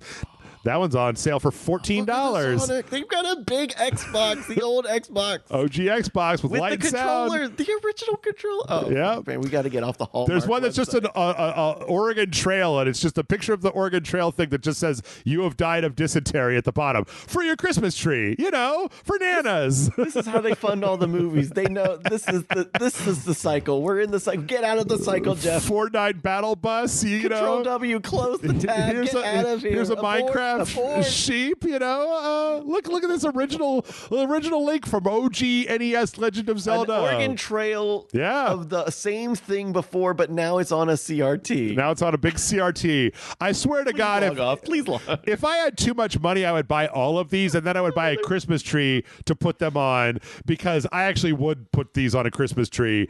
But they're all like, if you added up all these together, I'm sure you'd be spending like $1,200. What the fuck is that's a Dungeons and Dragons thing. There's a warthog from Halo Reach. Anyway, that's our show. Get your Christmas. DCX Sonic the Hedgehog as the Flash. Oh God, I can't. Get your Hallmark ornaments. Get your tree ready for this year. Bryce, where can the people find you when you're not over here looking at fucking Christmas tree ornaments with me on the podcast? You can find me on YouTube, Bryce Castillo. I got I'm doing some F1 content lately. They're getting ready for the summer break, but I like to do a little bit of a news roundup before the weekends happen, and so give it a check on YouTube. It's called Blind Corners, and then I do Marbles, a community physics-based racing live stream on Thursdays. We're in the middle of Marbles Summer 2026 on Thursday, so if you're interested, check out the website marbles.win. Thank you. Yeah. I have to figure out how to do that thing where you make the two YouTube things at the same time. I don't know how to do that yet. I've never done that one before, so maybe I could do that this week for the F1 podcast. Trust me, the medication you got to do to get on that cocktail is not fun. Okay. Patreon.com/RageSelect where you go if you want to support the show. Trust me, this does take a lot of work. I spend several days a week just reading this bullshit and trying to figure out what all is going on. So if you appreciate the show and you'd like to make sure that it continues onward, patreon.com/RageSelect. $5 a month's all it takes. Gets you on the Discord server. I mean, at this point, what else can you get for $5? I don't know. Not even a Hallmark ornament. Not even a reduced price. Not even a reduced price. Jaguar console ornament. Damn right. What a value, everybody. All right, that's it. I'm so happy, Bryce. This is the last thing I had to do this week, so I'm going to go fucking do nothing. I'm going to play Dave the Diver and drink beer for 48 hours straight. That sounds healthy. All right. And with everything we just talked about, you deserve it. That's right. You earned it. That's right. Bye, everybody.